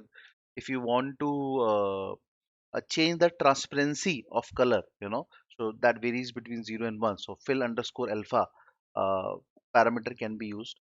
0 means you want it to be transparent, 1 means you want it to be opaque.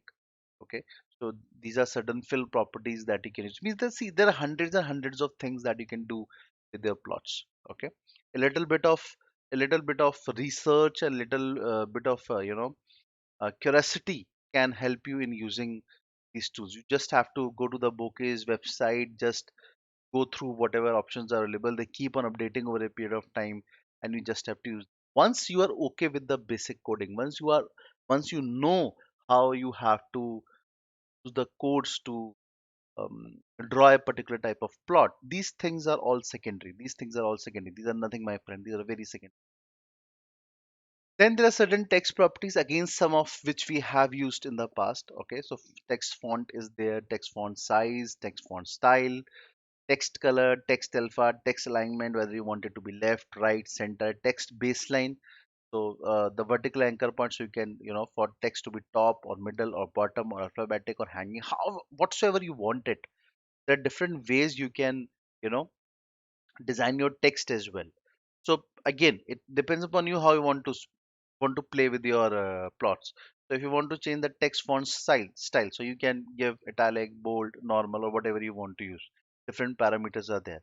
If in all the tables I have mentioned the parameters as well, like width is depends upon you, the cap parameter, what parameters you can use. Now, how your plots will change, this is something you have to play with.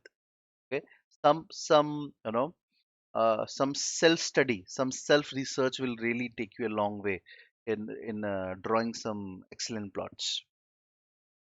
Then customization of legends, something very very important I want to discuss with you, that you can customize your legends as well.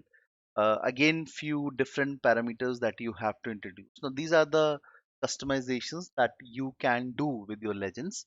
Like for example, you can change the legend font, you can text font size can be changed, the location of the legend, the title of the legend, the orientation means horizontal or vertical. Horizontal is by default, and other things. Okay.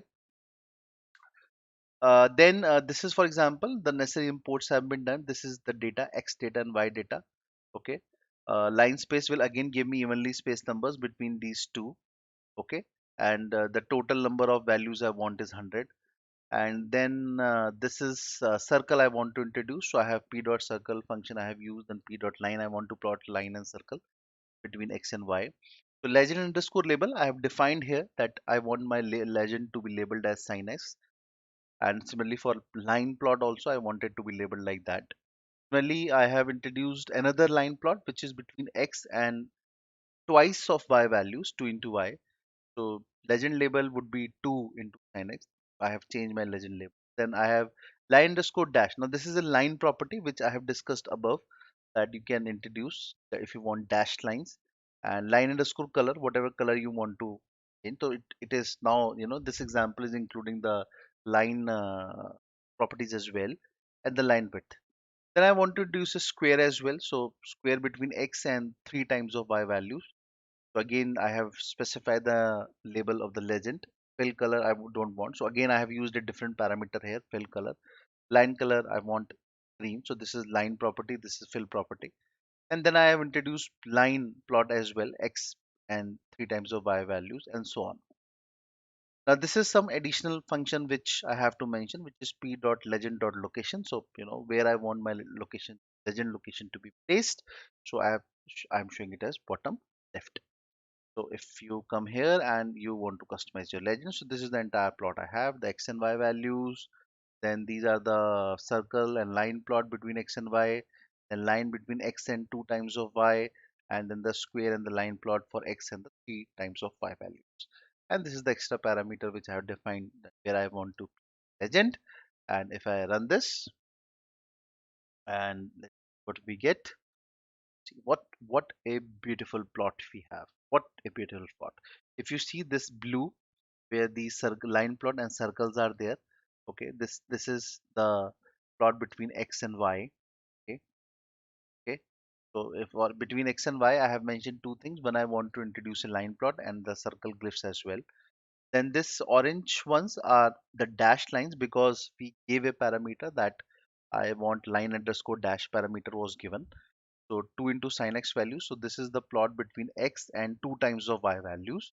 Since only line plot was mentioned, so we will not find any other glyph on this plot. And this is the third plot, which is between X and 3 times of Y values. Okay. And here I have given the square glyph. So the square markers you can see here on the plot. Okay.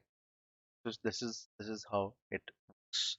And such a see the level of visualization. It's so pleasing to the eyes, so loving actually, I should say.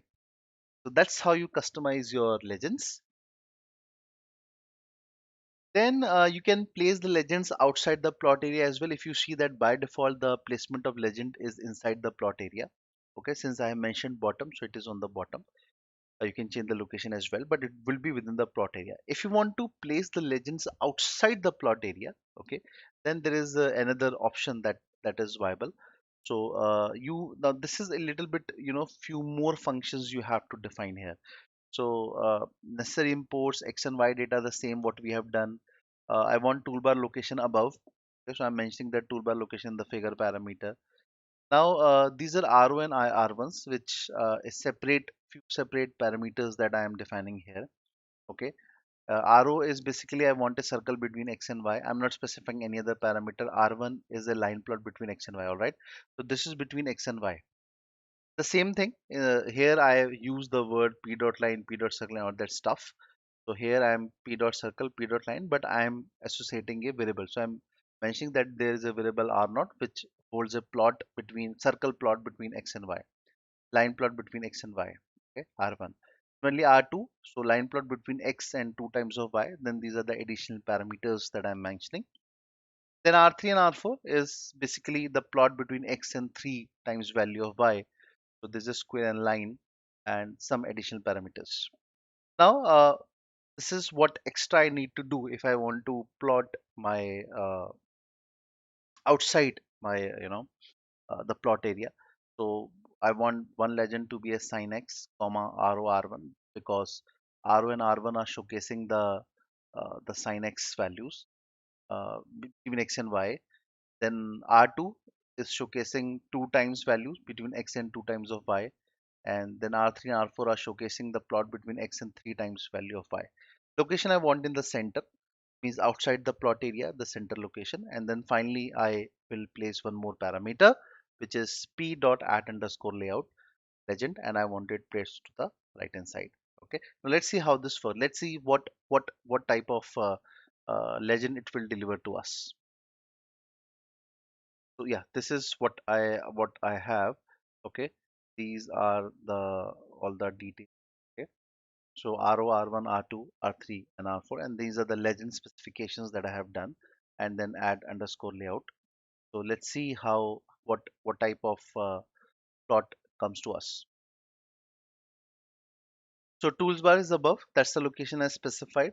Now, if you see here that it is outside the plot area, you can very well see that things have gone outside the plot area. Okay, so in the earlier plot it was inside the plot area, but this time it is outside the plot area. So there are few additional things that you have to mention if you want to place the legends outside the plot area. Now, since I mentioned it to be here center, the location, the center. Okay, so it is basically on the center. If you see this is the center of this line. And since I placed here add layout right legend on the right hand side, therefore it is placed on the right hand side of the plot area, not on the left hand side or somewhere else. Right hand side of the plot area and in the center. Okay, so these are the two parameters that I defined, and you can see them right in the plot. Okay, so simple.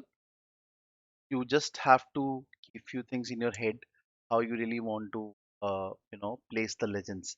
So this is an excellent option that is available where you can actually place your legends outside the plot area, but then there are certain additional functions and parameters which I have just discussed, you need to put up if you want to showcase your legends there.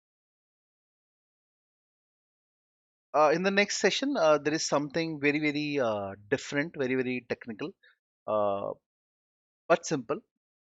Okay, there's an excellent property of bokeh plots that they can interact with javascripts. So since they can interact with javascripts, a lot of additional things, a lot of additional interactions can be done with your plots. Now, how those interactions are done or how they can be done, how we can customize and all that stuff. So that I would be discussing with the next session. So till that time, uh, all the best.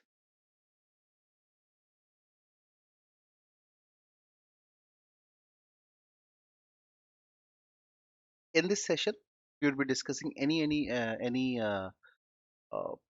a very exclusive feature of bokeh plotting, which is the using of column data source.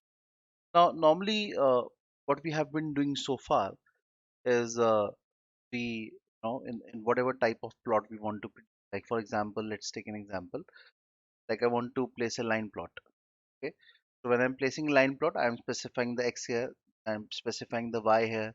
X and y have been defined separately above, and so on. This is how the process has been going so far.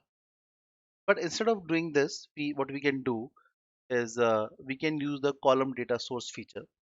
That means we can receive the data source parameters through this object, through the column data source object. Now, the benefit of using column data sources is it makes sharing data between plots and data tables easier and faster. So every time you don't need to define what x is, every time you don't need to define what y is.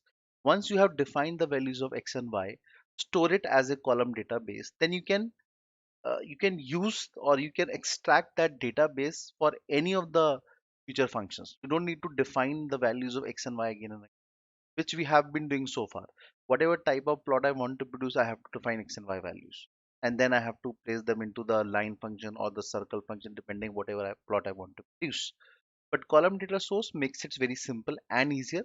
So how it can be what it does is you need to first import the column data source module from the bokeh.models interface. Then suppose this is my data. So this is a dictionary starting with the curly brackets. So key is X holding the values, these five values 1, 4, 3 to 5. And similarly, the other key is Y holding the value 6, 5, 2, 4, 7. All right. And then what I'm doing, I'm assigning this data to a column data source. So CDS is equal to column data source. Data is equal to data. Why have used data here? Because here the name data has been used. Do something else here, this would be replaced with whatever you are using. Okay, you can use a data frame as well. So instead of defining a data, suppose you are importing a data frame file the way we have done above bank.csv or test.csv. So you can simply make the necessary import. You can import the data frame file and you can write down here data is equal to the name of the data frame. Suppose if you are assigning the name as df, you can simply say data equal to df. So that is also viable, and that's the power of using column data. Every time you don't need to define your data separately, you don't need to tell what my data is all about. You can simply once fix the column data source, and then whatever glyph or whatever plots you want to get, you can simply produce. So for example, let's say I want to plot, so I have make the necessary imports. Then I am also importing the column data source. So these are the x and y values, and column data source data is equal to data. The data frame, you can use data frame as well. Then you have to make necessary import of the data frame. Then fig is equal to figure, the figure parameters, and then I want to plot a scatter. So x is equal to x, y is equal to y, and source is CDS. So I don't need to tell here what x is there, what y is there. Okay, because I'm defining a dictionary of values. I'm not specifying separately what x is, what y is. So source is CDS. That means the values need to be extracted from this column data source file. And then rest of the parameters, like for example, I want to markers, size, fill underscore color, that is the fill property. And then finally the show figure. So if you do that, you will find the same type of result which you would have received if not using the column data. So if I would not have been using the data source column data source way, I would have taken x separately, y separately, then written x, y. The same type of plot has been there. But then the uses, once the data has been said, you can plot anything. Every time you have to just tell that sources. Okay. So you can receive the data source parameters through column data source.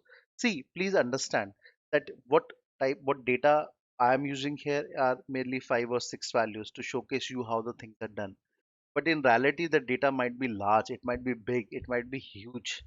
So every time data entry is not possible, right? That you will manually enter the data, or you will manually enter the data frame, or every time you will import some data frame and then you will move it.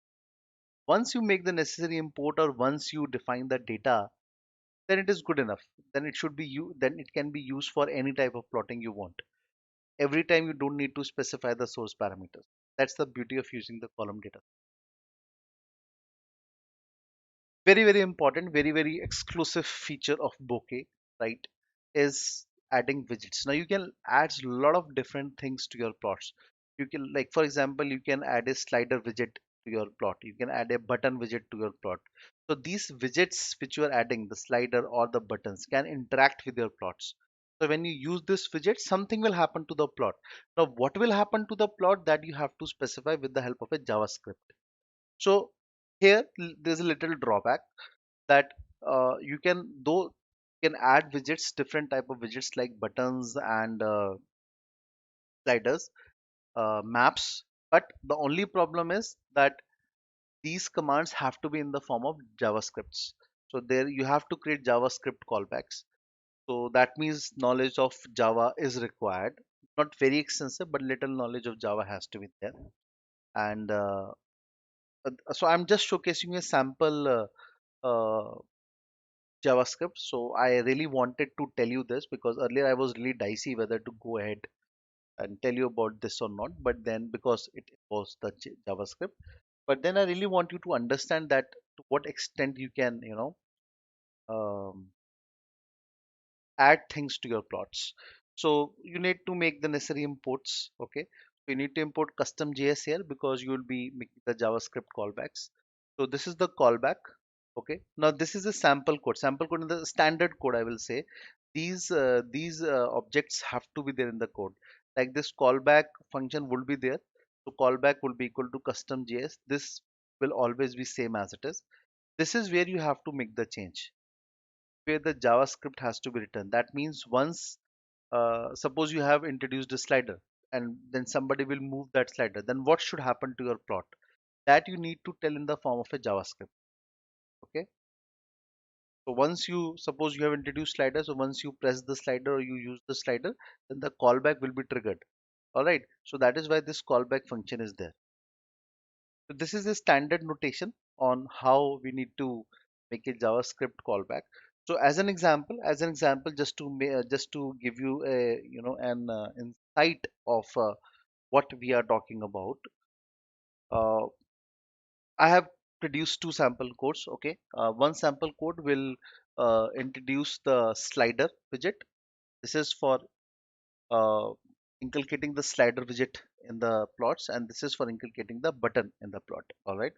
So these are the necessary imports. I have written them side by side, so that you come across the comparative analysis as well, at what stuff we are talking about. So these are the necessary imports that we have done. Okay. Then output file you can mention. Now these are the x and y values. X is x into 0.005 for x in range 0 to 100. So this is a for loop which we have used, the basic Python variable. So this simply means that we will take the values of x in the range of 0 to 200, and for every value of x we will be, multiplying it with 0.005. Okay, so x equal to 1, then 1 into 0.005, then x equal to 2, then 2.005, and so on. And then y is equal to x. That means whatever would be the x, the same would be the y values. Then source is equal to column data source. Okay, that's what we are using here. So I'm using the column data source parameter, which the same which we have actually described above. Okay, CDS is equal to column data source. So instead of using the word CDS, I have used the word source here. Doesn't matter much. X is equal to x and y is equal to y, because I have used the x and y only. Then figure parameters. So plot width and plot height has been mentioned. Then I want to plot a line between x and y. So I will plot dot line. Source is equal to source, because now since I'm using the column data source, I'm extracting the data set from here.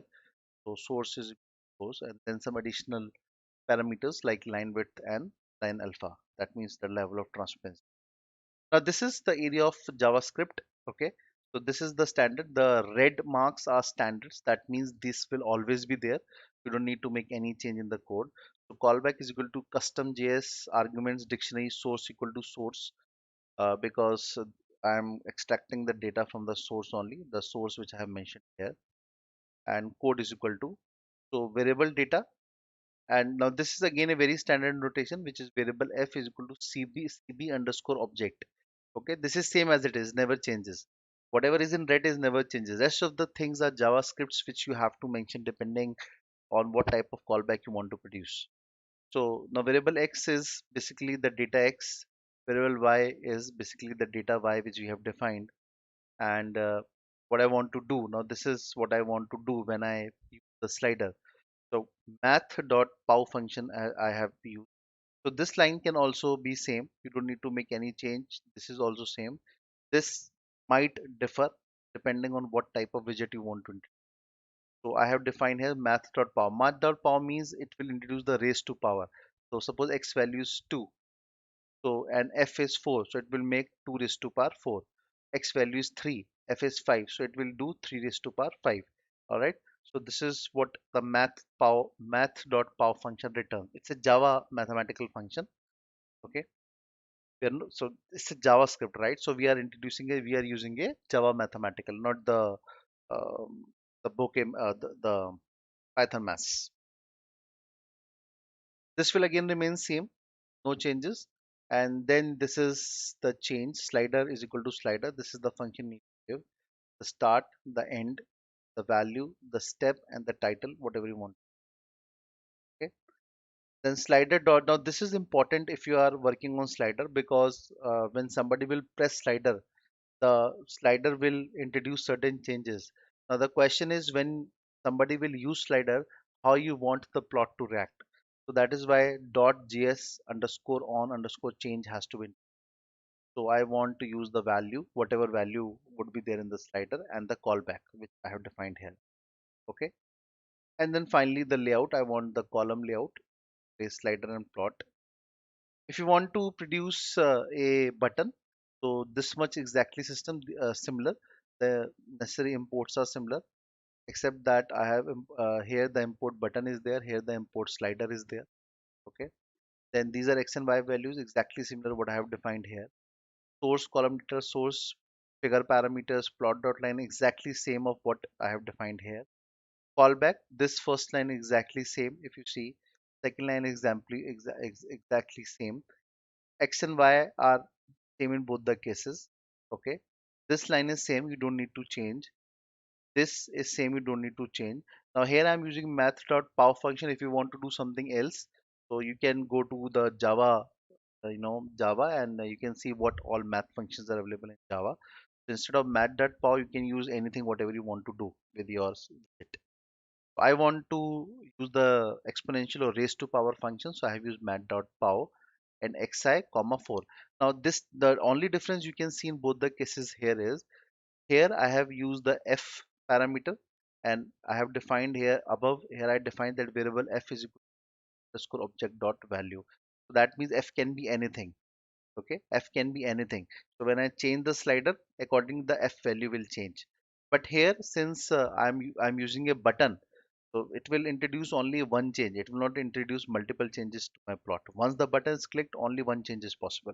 So that's why I have not defined any variable f. Rather, I have specified 4. So if x is 2, it will be 2 raised to power 4.